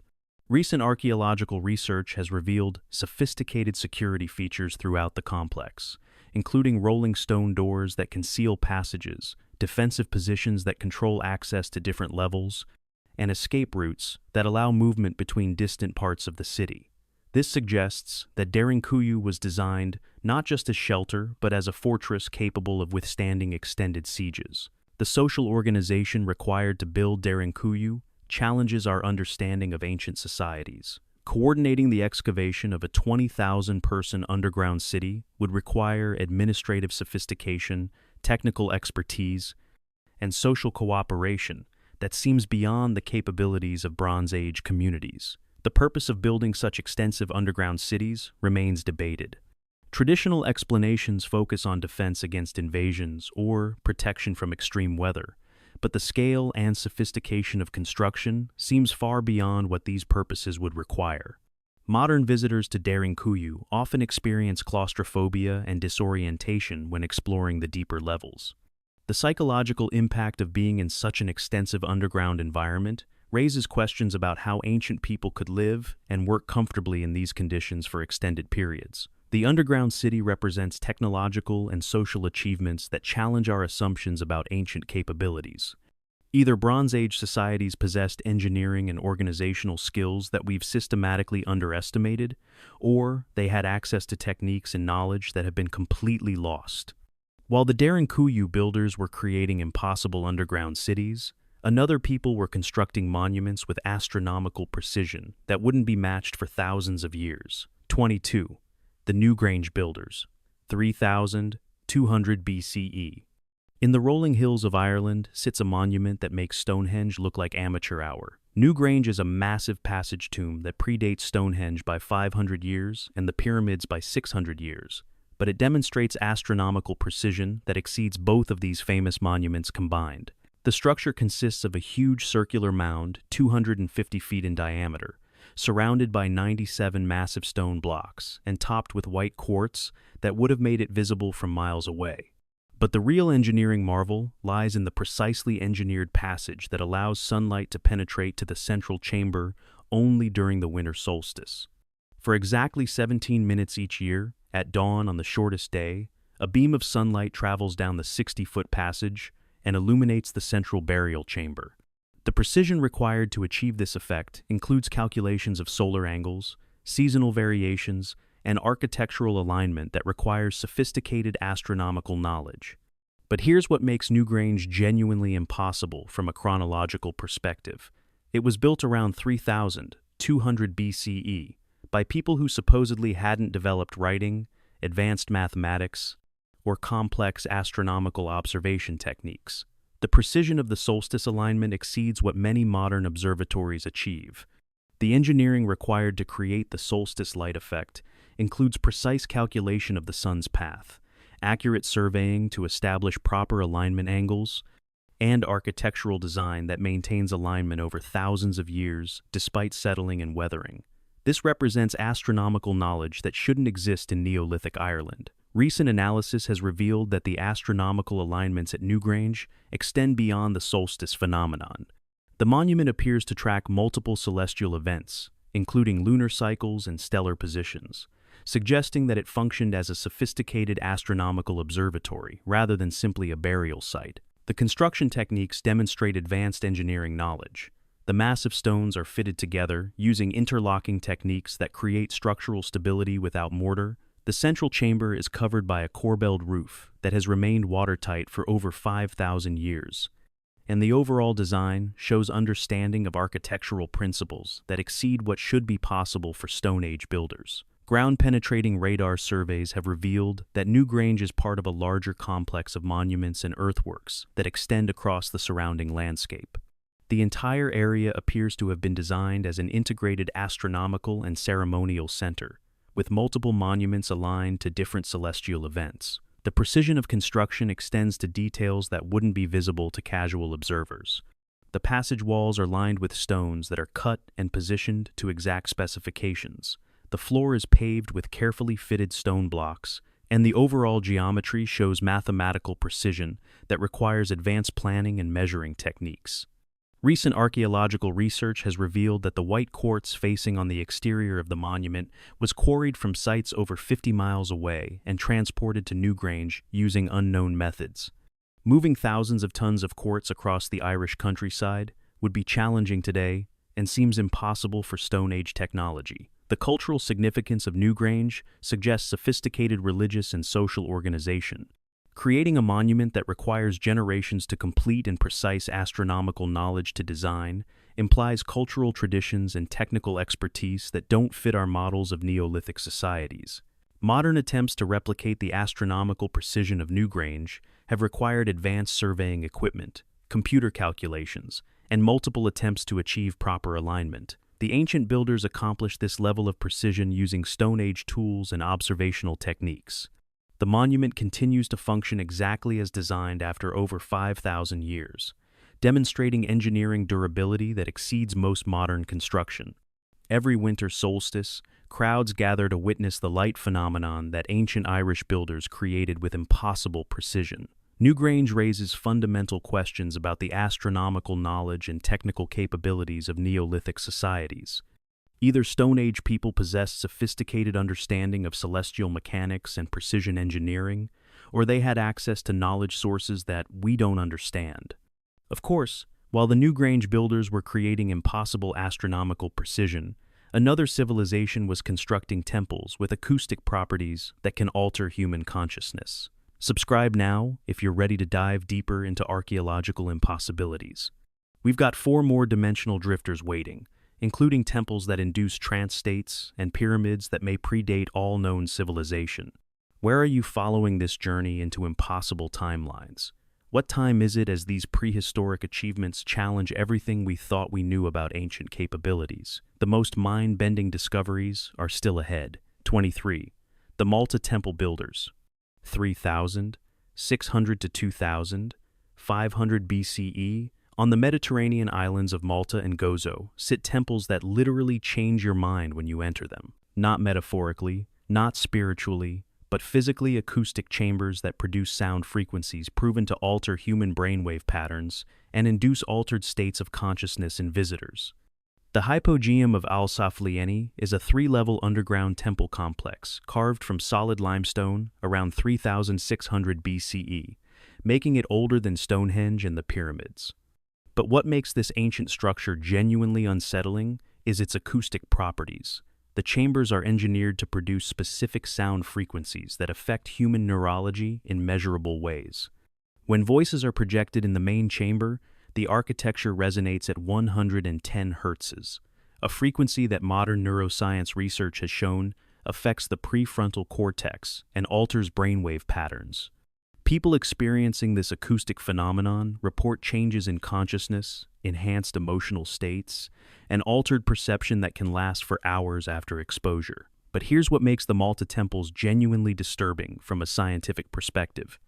Creating acoustic chambers that produce specific neurological effects requires advanced understanding of both architecture and human neuroscience. The builders needed to know exactly what frequencies would affect the brain and how to design chambers that would produce those frequencies reliably. The precision of acoustic engineering extends beyond simple resonance. The chambers are designed to amplify and focus sound in ways that require sophisticated understanding of wave propagation, architectural acoustics, and the relationship between physical spaces and sound production. This represents acoustic knowledge that shouldn't exist in Stone Age Malta. Recent analysis using modern acoustic measurement equipment has confirmed that the temple chambers are optimized for specific frequencies. The dimensions, wall curvatures, and ceiling heights all contribute to acoustic effects that appear deliberately engineered rather than accidentally achieved through trial and error. The neurological effects of 110 Hz exposure have been documented in controlled scientific studies. Brain scans show that this frequency affects areas associated with language processing, emotion, and consciousness, temporarily shifting activity patterns in ways that alter perception and mood. The ancient temple builders somehow knew exactly how to trigger these effects. The construction techniques required to create these acoustic chambers demonstrate advanced engineering knowledge. Carving underground chambers from solid limestone while maintaining precise acoustic properties requires understanding of both stoneworking and sound physics that exceeds what should be possible for Neolithic builders. Ground-penetrating radar surveys have revealed that the visible temples represent only a portion of much larger underground complexes. The entire area may contain extensive networks of acoustic chambers designed for specific neurological effects, suggesting that consciousness alteration was a central purpose of these ancient constructions. The cultural implications are staggering. If Stone Age people were deliberately constructing chambers to alter human consciousness, they possess knowledge of neuroscience and acoustic engineering that predates modern scientific understanding by thousands of years.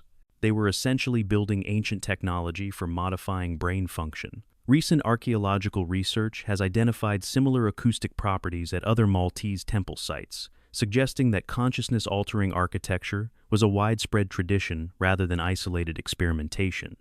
Multiple temples show evidence of deliberate acoustic engineering designed to produce specific neurological effects. The precision required to achieve consistent acoustic effects across multiple chambers indicates systematic knowledge rather than accidental discovery. The builders understood the relationship between architecture and consciousness well enough to replicate specific effects in different locations. Modern visitors to the Malta temples often report unexplained emotional responses, altered perception, and consciousness changes that they can't attribute to psychological suggestion. The acoustic effects are measurable, reproducible, and consistent with scientific understanding of how specific sound frequencies affect human neurology. The temple builders created architecture that functions as ancient neuroscience technology, demonstrating knowledge of human consciousness and acoustic engineering that shouldn't exist in prehistoric Malta. The chambers represent deliberate manipulation of environmental factors to produce specific brain states. While the Malta builders were engineering consciousness-altering temples, our final dimensional drifter may represent the most impossible timeline violation of all pyramids that predate known civilization by tens of thousands of years. 24. The Bosnian Pyramid Builders. Unknown, possibly 34,000 plus years ago.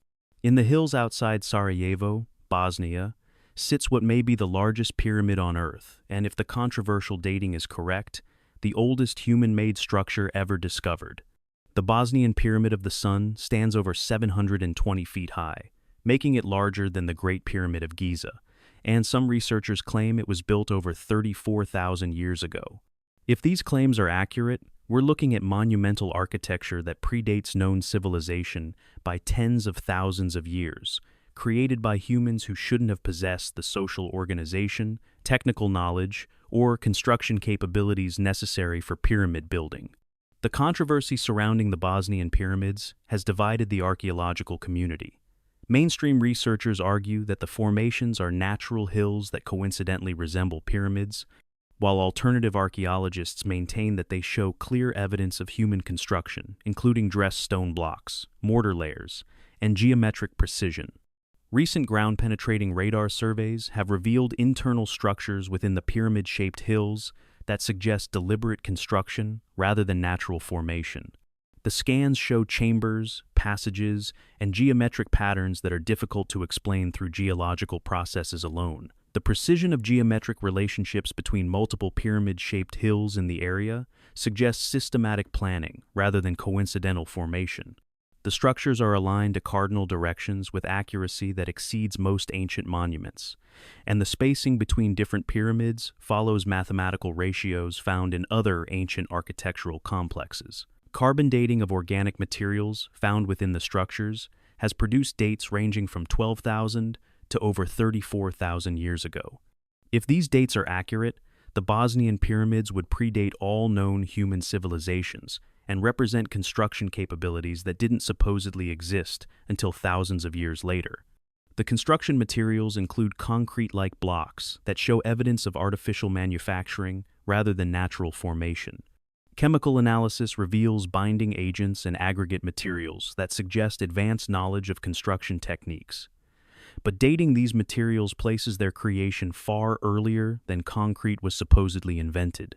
Recent excavations have uncovered stone blocks that appear to be artificially shaped and positioned, tunnel systems that show signs of human modification, and artifacts that don't fit the geological timeline of natural hill formation. But interpreting this evidence remains highly controversial within the archaeological community.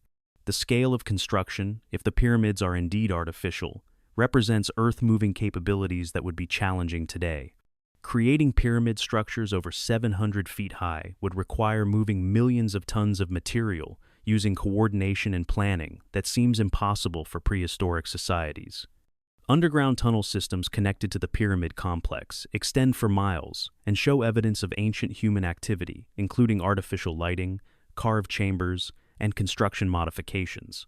These tunnels may represent extensive underground cities similar to other ancient subterranean complexes. The electromagnetic properties of the pyramid site have attracted scientific attention. Researchers have detected unusual energy emissions, electromagnetic anomalies, and acoustic properties that differ from typical geological formations, though the significance of these phenomena remains debated. Local oral traditions speak of the pyramids as ancient structures built by forgotten peoples, but these traditions have been overlaid by centuries of historical change and may not preserve accurate memories of the original builders or construction periods. The Bosnian pyramids represent either the most remarkable example of geological pareidolia ever documented, or evidence that human construction capabilities existed tens of thousands of years earlier than we assume possible. The controversy continues to generate research, debate, and speculation about prehistoric human achievements. If the pyramids are indeed artificial and as old as some researchers claim, they would require complete revision of our understanding of human development, prehistoric societies, and the timeline of technological advancement. They represent possibilities about ancient human capabilities that challenge fundamental assumptions about our species' development. 25. The Tartarian civilization, unknown timeline, allegedly erased from history. What if there was a global civilization so advanced, so widespread, and so systematically erased from official history that most people have never heard of it, despite evidence of its existence covering multiple continents? Welcome to the Tartarian mystery, possibly the greatest historical cover-up ever attempted. Tartaria appears on hundreds of maps from the 15th through 19th centuries, described as a vast empire covering most of northern Asia and parts of Europe and North America. But according to modern history books, this civilization never existed. It's been written out of the official narrative so thoroughly that mentioning it in academic circles invites ridicule. But here's what makes the Tartarian mystery genuinely disturbing. The architectural evidence is everywhere, hiding in plain sight in cities across the world. Buildings that official history claims were constructed in the 18th and 19th centuries show construction techniques, architectural sophistication, and engineering capabilities that exceed what those time periods could have achieved. The 1893 World's Columbian Exposition in Chicago showcased elaborate temporary buildings that were supposedly constructed in just 2 years, then demolished after the fair. But photographs and construction details suggest these weren't temporary structures. They were sophisticated, permanent buildings with advanced engineering that was simply rebranded as exhibition architecture. Similar patterns appear at world's fairs and expositions across the globe. Elaborate architectural complexes that supposedly took months to build and were then immediately destroyed, despite showing construction quality and engineering sophistication that would take years to achieve. It's as if existing advanced buildings were being repurposed and then their true origins concealed. The architectural style found in these temporary exposition buildings appears in permanent structures across multiple continents. Elaborate neoclassical designs with advanced engineering, sophisticated urban planning, and construction quality that seems inconsistent with the supposed construction dates and available technology. Recent research into historical photography has revealed something unsettling. Many cities show evidence of advanced urban infrastructure, elaborate buildings, sophisticated transportation systems, and architectural achievements that predate their official founding dates by decades or centuries. As if advanced civilization existed in these locations before the official historical timeline begins, the systematic destruction of historical records presents another puzzle. Library fires, archive destructions, and the disappearance of historical documents seem to cluster around the late 19th and early 20th centuries. Major repositories of historical information were lost during this period, often under circumstances that remain unexplained. Historical maps showing Tartaria begin disappearing from cartographic records after 1850, replaced by maps that divide the same territories among smaller nations and empires. It's as if a conscious effort was made to erase references to a large unified civilization and replace it with a more fragmented political narrative. The linguistic evidence is equally puzzling. Many place names across northern Asia preserve roots that don't match the languages of current populations, suggesting that previous inhabitants spoke different languages that have been largely forgotten or deliberately obscured. Archaeological evidence that doesn't fit official timelines is often reinterpreted or marginalized. Structures that show advanced engineering capabilities are attributed to later periods. Construction techniques that exceed supposed historical capabilities are explained as anomalies, and artifacts that suggest advanced technology are relegated to museum basements. The implications of the Tartarian mystery extend beyond simple historical revision. If advanced global civilization existed more recently than official history acknowledges, then our understanding of technological development, cultural progress, and social organization needs fundamental revision. Modern researchers investigating Tartarian evidence face institutional resistance, funding difficulties, and academic marginalization. The topic has been relegated to conspiracy theory, despite architectural and cartographic evidence that deserves serious scholarly attention. The Tartarian mystery suggests that official history may be a carefully constructed narrative that conceals more complex truths about recent human civilization. Whether through systematic destruction of evidence, deliberate historical revision, or institutional suppression of alternative interpretations, the true scope of human achievement may have been systematically obscured. Of course, if entire global civilizations can be erased from recent history, imagine what we might never have known about the distant past, including entire human subspecies that existed alongside us but have been reduced to genetic shadows. 26. The Denisovans, 40,000 to 30,000 years ago. In 2008, researchers analyzing a tiny finger bone from a cave in Siberia discovered something that shattered our understanding of human evolution. The DNA didn't match modern humans or Neanderthals. It belonged to an entirely unknown human subspecies that had been sharing the planet with us for thousands of years. The Denisovans, as they're now called, are the most mysterious human relatives we've ever discovered. We know they existed. We know they interbred with modern humans. And we know their genes are still present in living people today. But we know almost nothing else about them, because they've left virtually no physical evidence behind. Here's what makes the Denisovan discovery genuinely unsettling from an anthropological perspective. They appear to have possessed capabilities that modern humans lack. Genetic analysis shows that Denisovan DNA includes adaptations for high-altitude living that are far superior to anything modern humans have developed, even after thousands of years of living at extreme elevations. The genetic traces of Denisovan ancestry are strongest in modern Tibetan, Sherpa, and Papua New Guinea populations, where their DNA provides advantages for surviving in low-oxygen environments and harsh climates. But the adaptations are so sophisticated that they suggest the Denisovans had evolved capabilities that exceed normal human physiology. Recent analysis of Denisovan genetic material has revealed something even more disturbing. They appear to have possessed enhanced immune system capabilities, advanced metabolism adaptations, and neural development patterns that differ significantly from modern humans. Their genes suggest they were physiologically superior to us in multiple ways. But here's the really puzzling part. Despite existing for thousands of years and apparently possessing advanced physiological capabilities, the Denisovans left virtually no archaeological evidence. No tools, no art, no structures, no cultural artifacts that we can definitively attribute to them as a distinct species. The lack of physical evidence is so complete that some researchers have suggested the Denisovans weren't just different physiologically, they may have had different cognitive patterns, different social organization, or different relationships with material culture that made them essentially invisible to archaeological methods designed to study modern human societies. DNA analysis has revealed that there were actually multiple Denisovan populations with significant genetic diversity, suggesting a complex subspecies with different groups adapted to different environments. But we can't locate their settlements, identify their technologies, or understand how they lived.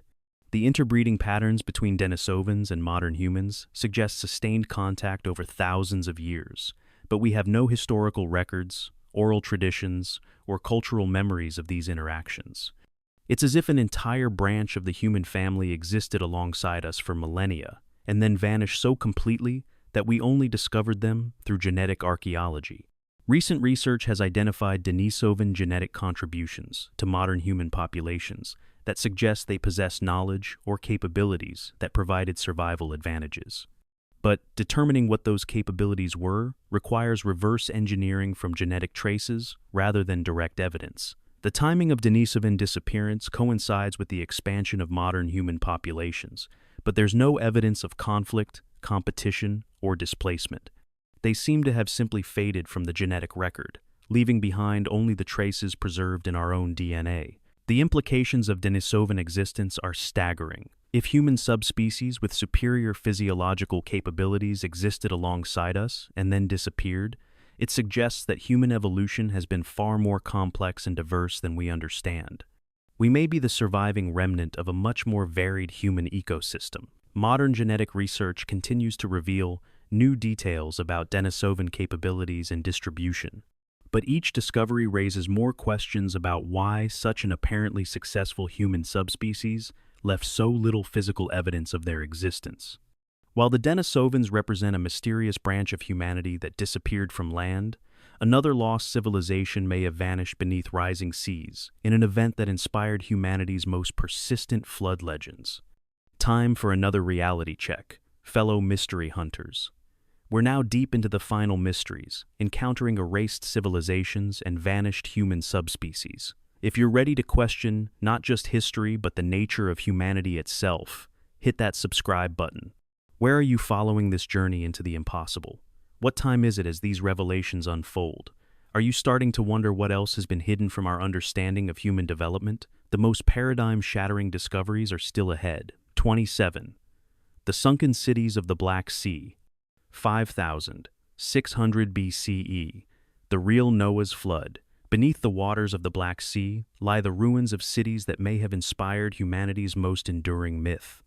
Not metaphorical cities, not symbolic settlements, but actual urban complexes flooded when rising Mediterranean waters catastrophically broke through the Bosphorus Strait around 5,600 BCE, creating a deluge so devastating it became embedded in the collective memory of every civilization that followed. Marine archaeologists working in the Black Sea have discovered submerged settlements, agricultural fields, and evidence of a sophisticated pre-flood civilization that was drowned when the Mediterranean burst through natural barriers and flooded over 60,000 square miles of inhabited land in a matter of months. The geological evidence for this catastrophic flooding is undeniable.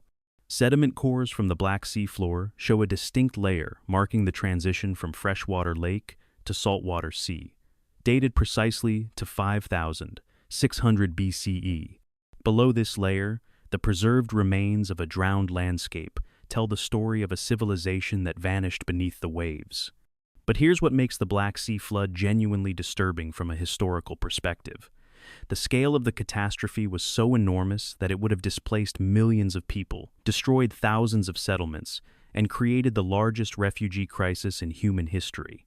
The survivors would have scattered across 3 continents, carrying stories of the Great Flood that became the foundation myths of dozens of cultures.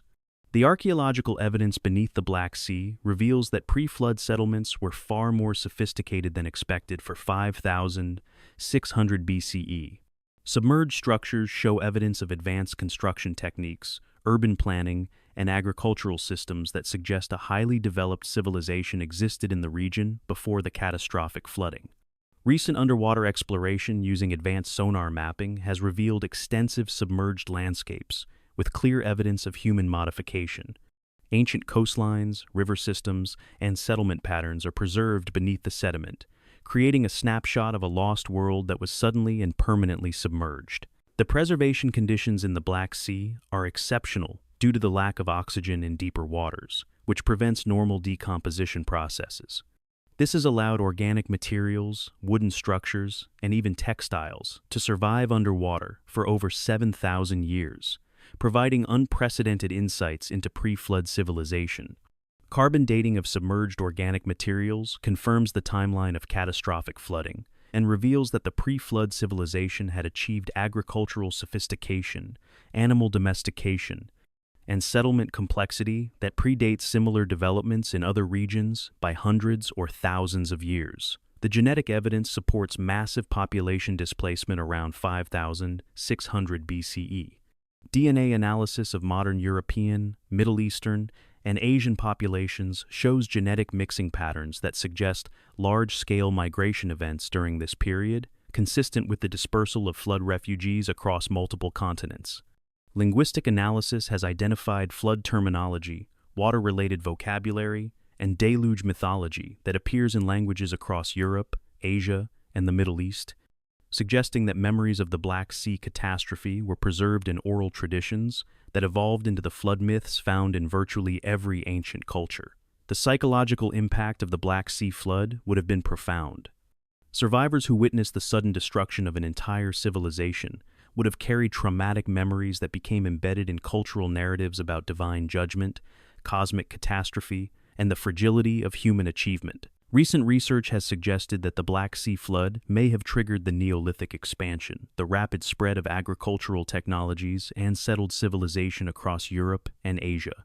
Flood refugees carrying advanced knowledge may have accelerated technological development in regions where they resettled. The timing of the flood coincides with the emergence of organized religion, written language, and complex social hierarchies in multiple ancient civilizations.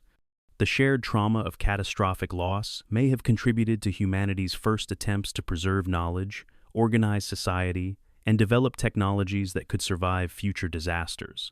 Modern climate research suggests that similar catastrophic flooding events may have occurred in other regions during the same period, creating a global pattern of civilization disruption that coincides with the end of the last ice age and the beginning of recorded history. The sunken cities of the Black Sea represent not just archaeological evidence, but a reminder that advanced civilizations can disappear suddenly and completely, leaving only myths and genetic memories to preserve their existence. The flood that created these underwater ruins may be the historical kernel of truth behind humanity's most persistent and universal legends. Of course, while the Black Sea flood was drowning one advanced civilization, another people were developing writing systems that predate everything we thought we knew about the origins of human literacy. 28. The Vinca culture. 5,000, 700 to 4,000, 500 BCE. In the river valleys of southeastern Europe, archaeologists have uncovered clay tablets covered with symbols that represent the world's oldest known writing system. Not Sumerian cuneiform, not Egyptian hieroglyphs, but Vinca script, a sophisticated symbolic communication system that predates both of these famous writing systems by over 2,000 years. The Vinca culture developed complex urban settlements, advanced metallurgy, and sophisticated artistic traditions across the Balkans during the Neolithic period. But their greatest achievement may be the invention of writing itself, thousands of years before anyone else was supposed to have figured out how to preserve language in symbolic form. The Vinca script consists of over 700 different symbols found on pottery, figurines, and clay tablets from dozens of sites across southeastern Europe. The symbols show clear evidence of systematic use, grammatical structure, and linguistic evolution that indicates a fully functional writing system, rather than random decoration or simple counting marks. But here's what makes the Vinca script genuinely disturbing from a historical perspective. If they invented writing in 5,700 BCE, then our entire understanding of human cognitive development, cultural evolution, and the origins of civilization needs complete revision. Writing wasn't supposed to emerge until complex urban societies developed the administrative needs that required permanent record-keeping. The sophistication of Vinca symbolic communication exceeds what should be possible for Neolithic societies. The script shows evidence of abstract conceptual thinking, standardized symbolic conventions, and systematic grammatical structures that suggest cognitive capabilities and cultural development that predate similar achievements elsewhere by millennia. Recent analysis using computational linguistic techniques has revealed that Vinca symbols follow statistical patterns consistent with natural language, rather than simple pictographic representation. The frequency distributions, sequential patterns, and symbolic relationships show characteristics that only appear in fully developed writing systems. The preservation of Vinca script across multiple generations and geographic regions indicates cultural traditions sophisticated enough to maintain standardized, symbolic conventions over centuries. This requires educational systems, social institutions, and cultural continuity that don't fit our models of Neolithic social organization. Carbon dating of artifacts bearing Vinca script confirms dates between 5,700 and 4,500 BCE, placing the writing system firmly in the Neolithic period and predating all other known writing systems by significant margins. The chronological evidence is unambiguous and repeatedly confirmed across multiple sites. The cultural achievements of Vinca civilization extend beyond writing to include advanced metallurgy, sophisticated urban planning, and artistic traditions that demonstrate technological capabilities and social organization that exceed what we expect from Neolithic societies. Recent archaeological research has revealed that Vinca settlements included multi-story buildings, complex drainage systems, and evidence of specialized craft production that suggests social complexity and technological sophistication comparable to much later Bronze Age civilizations. The disappearance of Vinca culture around 4,500 BCE coincides with the arrival of new populations in southeastern Europe, but there's no clear evidence of conquest, displacement, or cultural assimilation. The advanced Vinca civilization seems to have simply vanished, taking their writing system and technological knowledge with them. Modern attempts to decipher Vinca script have been hampered by the lack of bilingual texts or clear contextual clues that would allow translation. The symbols remain readable as a systematic writing system, but incomprehensible as actual language, creating a frustrating gap between recognition and understanding. The implications of Vinca writing challenge fundamental assumptions about human development. If complex symbolic communication emerged 7,700 years ago among Neolithic farmers, then either our models of cognitive evolution are wrong, or there were prehistoric educational and cultural systems that we don't understand. The Vinca script represents evidence of human intellectual achievement that predates official history by thousands of years. It suggests that our ancestors were experimenting with abstract symbolic thinking, standardized communication, and permanent record-keeping far earlier than we've been willing to acknowledge. While the Vinca were developing impossible early writing, another mysterious people were constructing stone circles on a continent that supposedly had no monumental architecture. 29. The Australian megalithic builders. Unknown timeline. Across the Australian continent, from the northern tropics to the southern deserts, stand stone circles, megalithic alignments, and ancient astronomical observatories that challenge everything we've been told about prehistoric Australia. These aren't recent Aboriginal constructions, they're megalithic sites that rival Stonehenge in complexity and exceed it in age.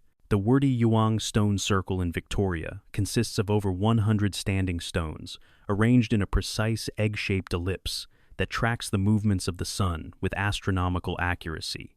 The site demonstrates sophisticated understanding of celestial mechanics and engineering capabilities that supposedly didn't exist in prehistoric Australia. But here's what makes the Australian megalithic sites genuinely disturbing from an archaeological perspective. Aboriginal oral traditions consistently describe them as having been built by other people who lived in Australia before current Aboriginal populations arrived. The builders are described as giants, master stoneworkers, or ancient peoples who possessed knowledge that was later lost. Recent dating attempts have produced results that place some Australian megalithic sites at over 10,000 years old, potentially making them among the oldest astronomical observatories on Earth. But this timeline doesn't fit official models of Australian prehistory, which assume that sophisticated construction capabilities didn't exist on the continent until European contact.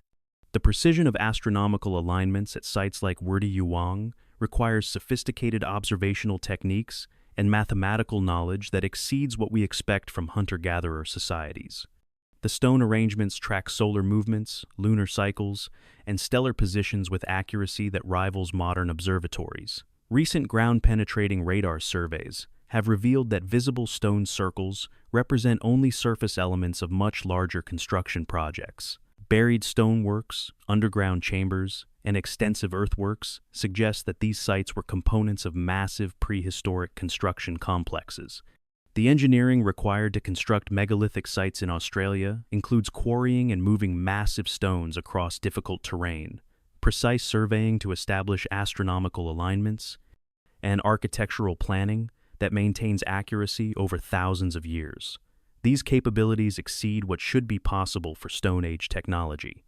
Comparative analysis with megalithic sites worldwide has revealed architectural and astronomical similarities that suggest either cultural contact between prehistoric civilizations or independent development of sophisticated prosoponics stoneworking traditions across multiple continents. The distribution of Australian megalithic sites follows patterns that suggest systematic planning rather than random construction.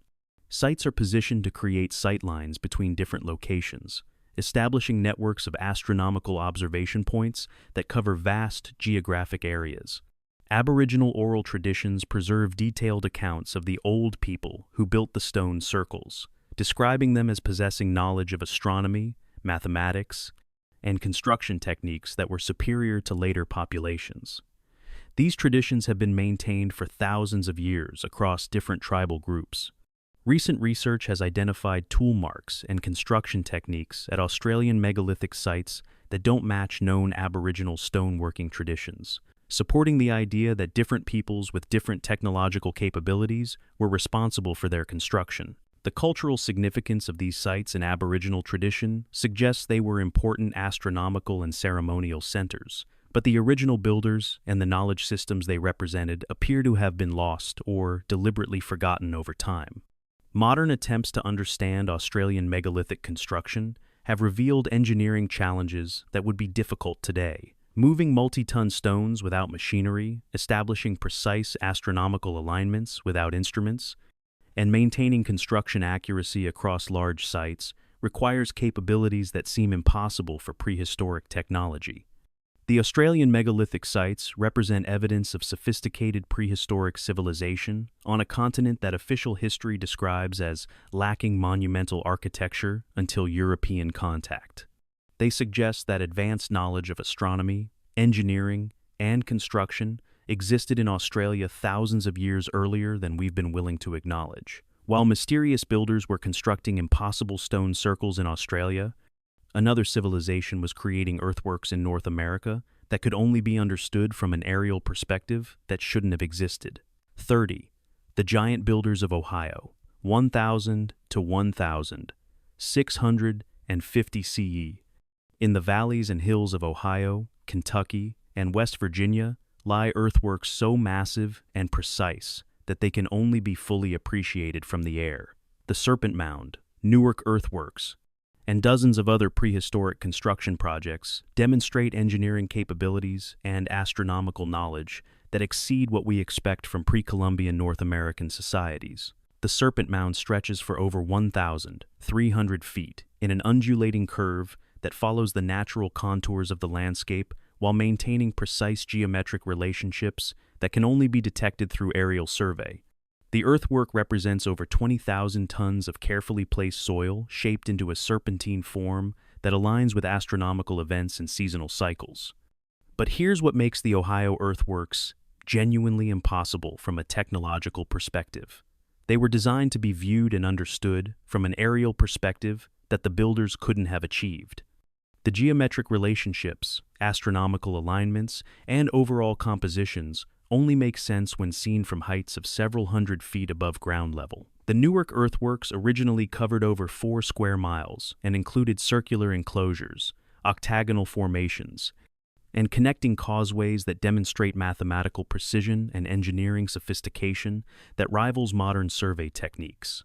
The geometric relationships between different elements show understanding of advanced mathematics and coordinate systems. Recent LiDAR mapping has revealed that the visible earthworks represent only a fraction of much larger construction projects. Buried features, obscured by centuries of agriculture and development, show that prehistoric Ohio contained extensive networks of connected earthworks that transformed entire landscapes.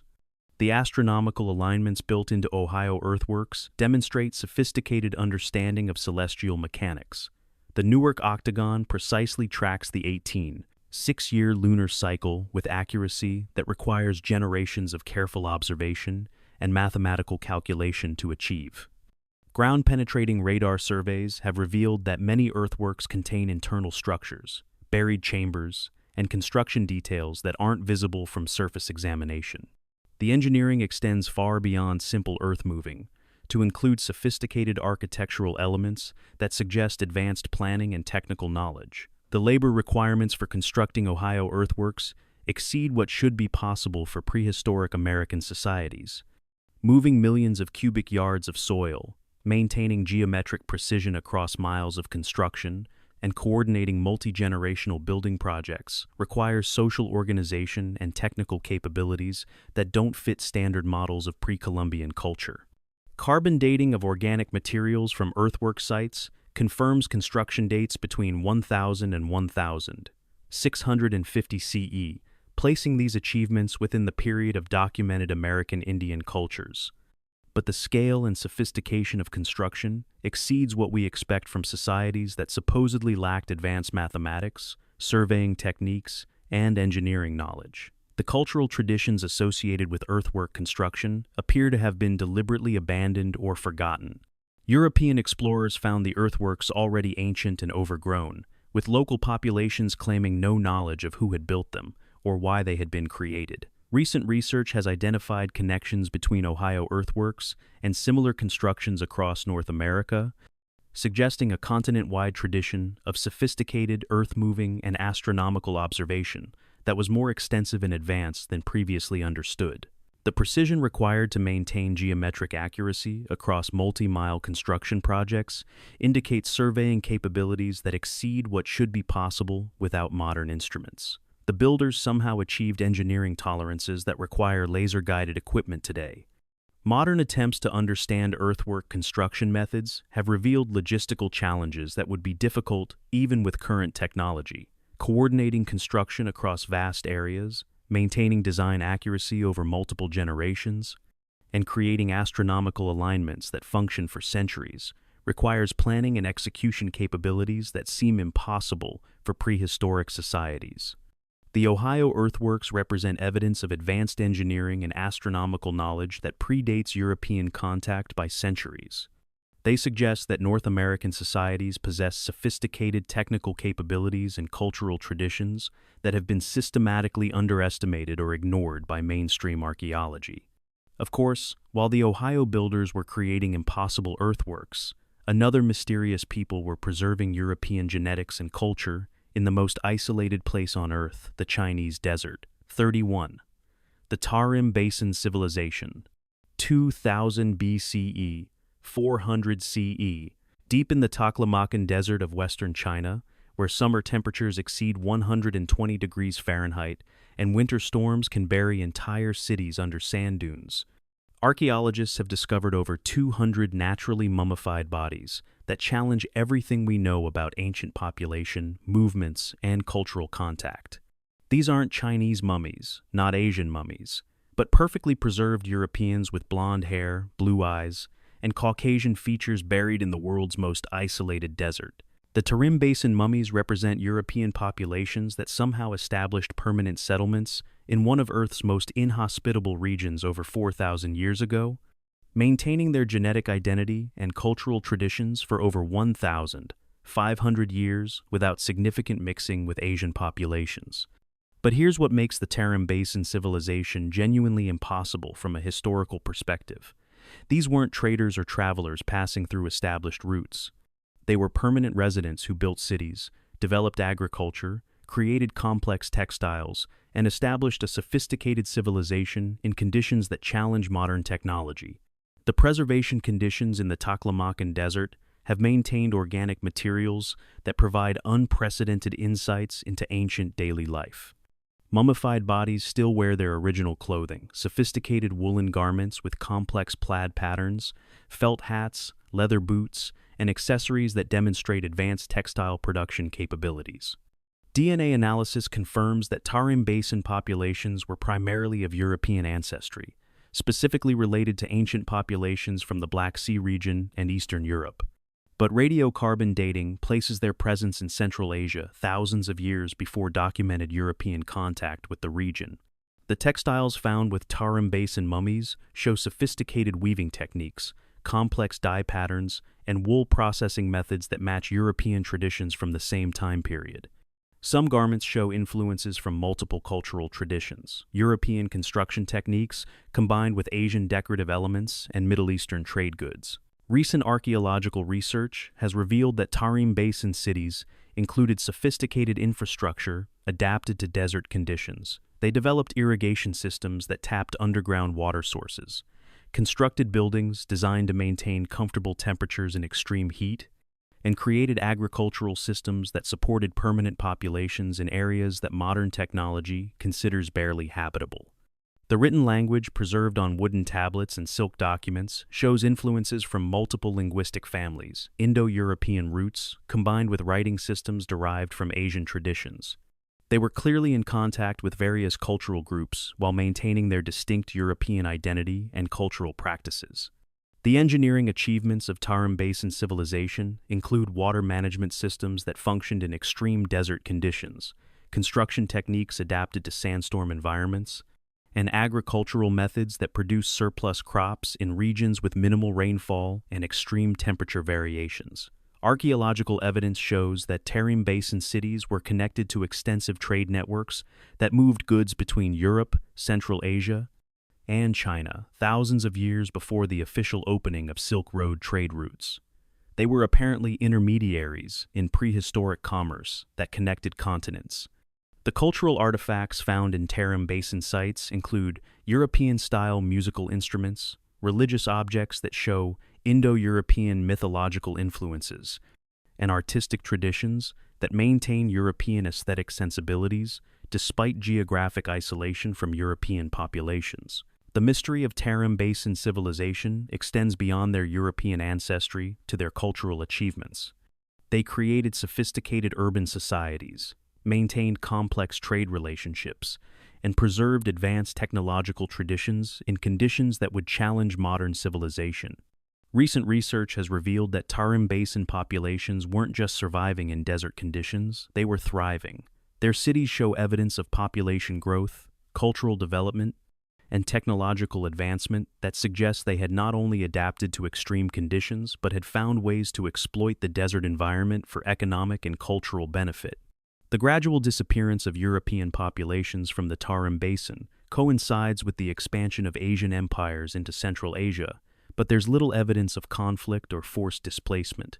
The European communities seem to have gradually integrated with Asian populations, or simply faded from the archaeological record. The Tarim Basin civilization represents evidence of human adaptability, cultural persistence, and prehistoric population movements that don't fit standard models of ancient history. They suggest that the ancient world was far more connected, diverse, and culturally complex than we've been willing to acknowledge. While the Tarim Basin Europeans were maintaining impossible civilizations in Chinese deserts, another people were achieving the longest continuous occupation in human history before mysteriously vanishing. 32. The Lamanai Maya, 1500 BCE, 1675 CE. In the rainforests of Belize stands a Maya city that challenges everything we think we know about cultural persistence and historical continuity. Lamanai was continuously occupied for over 3,000 years longer than any other documented human settlement, surviving the classic Maya collapse, Spanish conquest, and British colonial period, before finally being abandoned in the late 17th century for reasons that remain completely mysterious. The achievement of maintaining a functioning city for 3 millennia represents cultural continuity that exceeds any other known civilization. While empires rose and fell around them, while technologies changed and populations shifted, the people of Lamanai maintained their urban center through every historical transformation that destroyed other Maya cities. But here's what makes Lamanai genuinely disturbing from a historical perspective. After surviving every major disruption in Mesoamerican history for 3,000 years, the city was suddenly and completely abandoned around 1675 CE. Not gradually, not due to obvious pressures, but quickly and thoroughly, as if the entire population simply decided to leave. Archaeological evidence shows that Lamanai was thriving in the mid-17th century. The population was stable, construction projects were ongoing, trade relationships were active, and cultural practices were being maintained.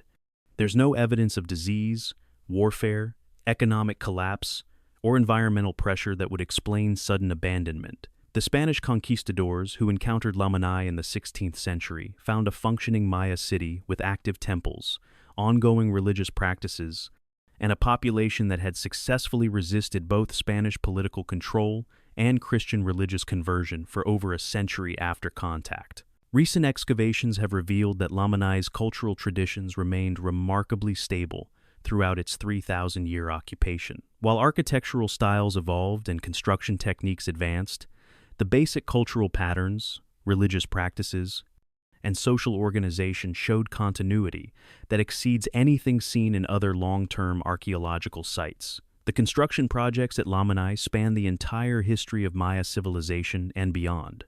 The earliest structures predate classic Maya architectural traditions, while the latest constructions show adaptations to Spanish colonial period conditions. The site preserves a complete timeline of Maya cultural development.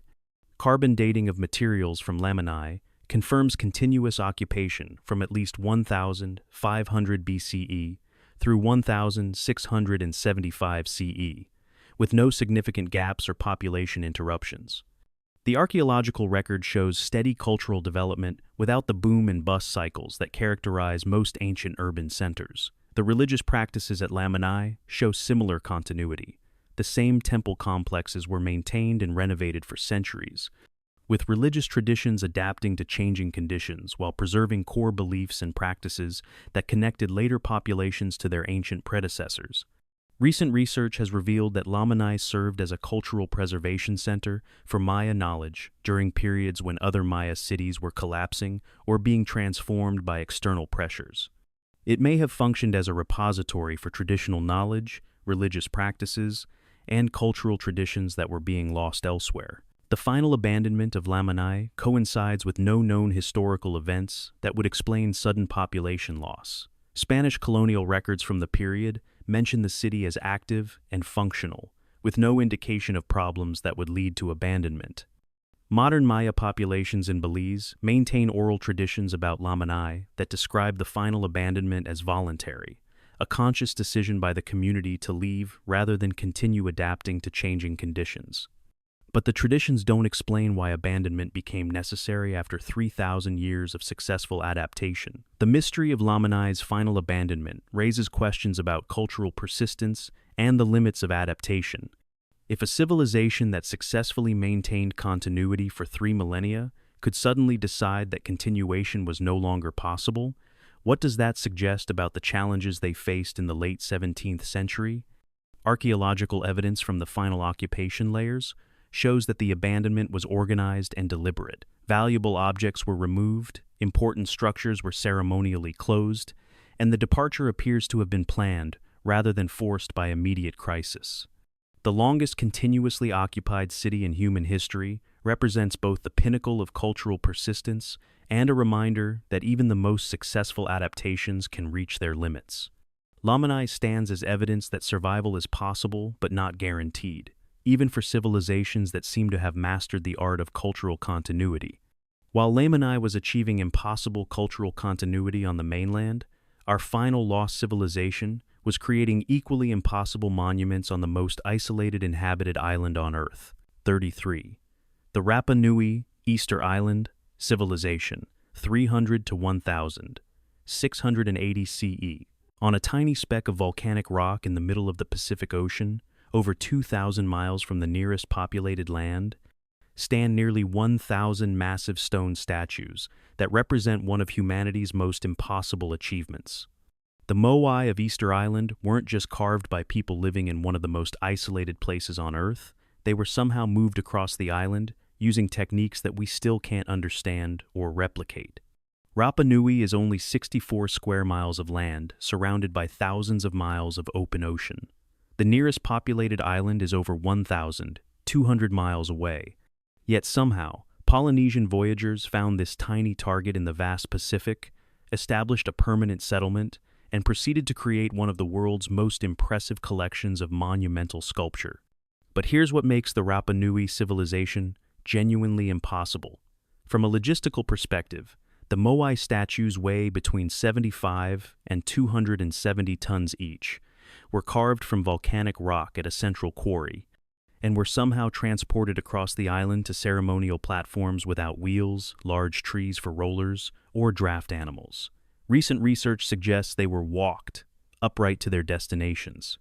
The walking theory, developed through experimental archaeology, demonstrates that Moai could be moved upright, using rope techniques that rock the statues forward in a walking motion. But this method requires precise coordination, specialized knowledge, and physical techniques that seem impossible for an isolated island population. The scale of Moai production represents an obsessive cultural commitment that defies practical explanation. Nearly 1,000 statues were carved over a period of several centuries, requiring the dedication of enormous resources and labor to projects that provided no obvious survival benefit to an isolated population struggling with limited resources. Recent archaeological research has revealed that the visible Moai heads are actually full-body statues buried up to their shoulders by centuries of soil accumulation. The buried portions show sophisticated carving techniques, complex iconography, and construction details that demonstrate far greater artistic and technical achievement than previously understood. The construction techniques required to carve Moai demonstrate advanced knowledge of stoneworking, structural engineering, and artistic design.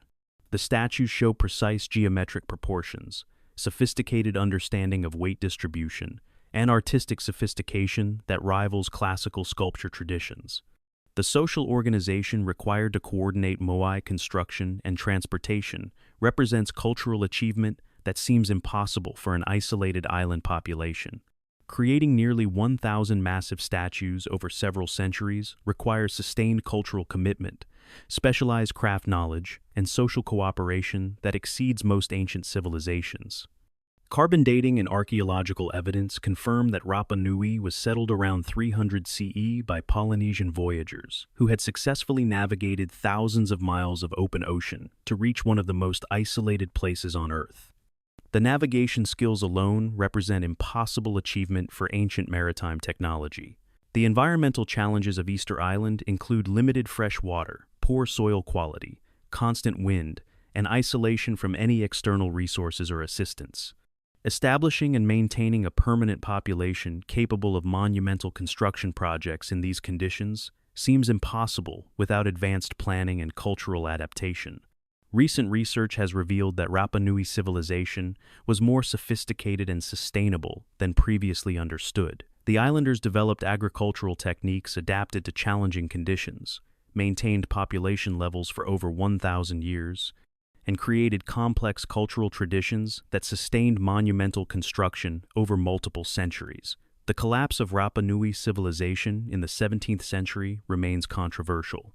Traditional explanations focus on environmental destruction and population collapse, but recent evidence suggests that European contact, slave raids, and disease introduction were more significant factors than internal environmental problems.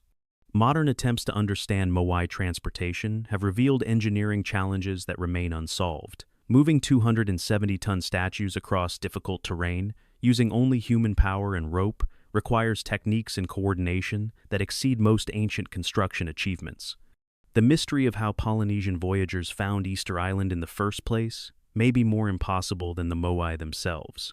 Locating a 6.4 square mile island in the vast Pacific Ocean using traditional navigation techniques represents maritime achievement that seems to defy probability. The Rapa Nui civilization achieved the impossible, establishing and maintaining a complex culture on one of the most isolated and challenging places on Earth, creating monumental architecture that rivals any ancient civilization, and developing transportation techniques that we still can't fully understand or replicate. Easter Island stands as the final reminder that human achievement often exceeds what should be possible given apparent limitations. The Moai continue to stare across the Pacific, monuments to impossible determination and inexplicable capabilities that we're still trying to understand. We've journeyed through 33 lost civilizations that challenge everything we thought we knew about human history, technological development, and the nature of ancient achievement. From radioactive Bronze Age cities to consciousness-altering temples, from precision stone cutting that exceeds modern capabilities to civilizations erased so thoroughly that we've only recently rediscovered them. Each of these mysteries represents not just archaeological anomalies, but challenges to our fundamental assumptions about human development, technological progress, and the reliability of official history. They suggest that our ancestors possessed capabilities we've forgotten, achieved technologies we can't replicate, and created civilizations that were far more advanced and widespread than we've been willing to acknowledge. The evidence forces uncomfortable questions. What else have we lost? What knowledge has been deliberately suppressed? How much of our understanding of human development is based on incomplete information and institutional assumptions rather than actual evidence? Perhaps most disturbing is the pattern of forgetting, the systematic way that advanced knowledge and sophisticated achievements have been lost, abandoned, or erased from human memory. Whether through natural disaster, cultural collapse, or deliberate historical revision, the most impressive human achievements seem to be the most fragile. These lost civilizations remind us that progress isn't guaranteed, that advanced knowledge can disappear, and that our current technological achievements may be less secure than we assume. They also suggest that human potential has always been greater than official history acknowledges, and that our ancestors were capable of achievements that we're still trying to understand. The mysteries continue. In museums around the world, in archaeological sites that can't be explained, in genetic traces that point to vanished populations, the evidence accumulates.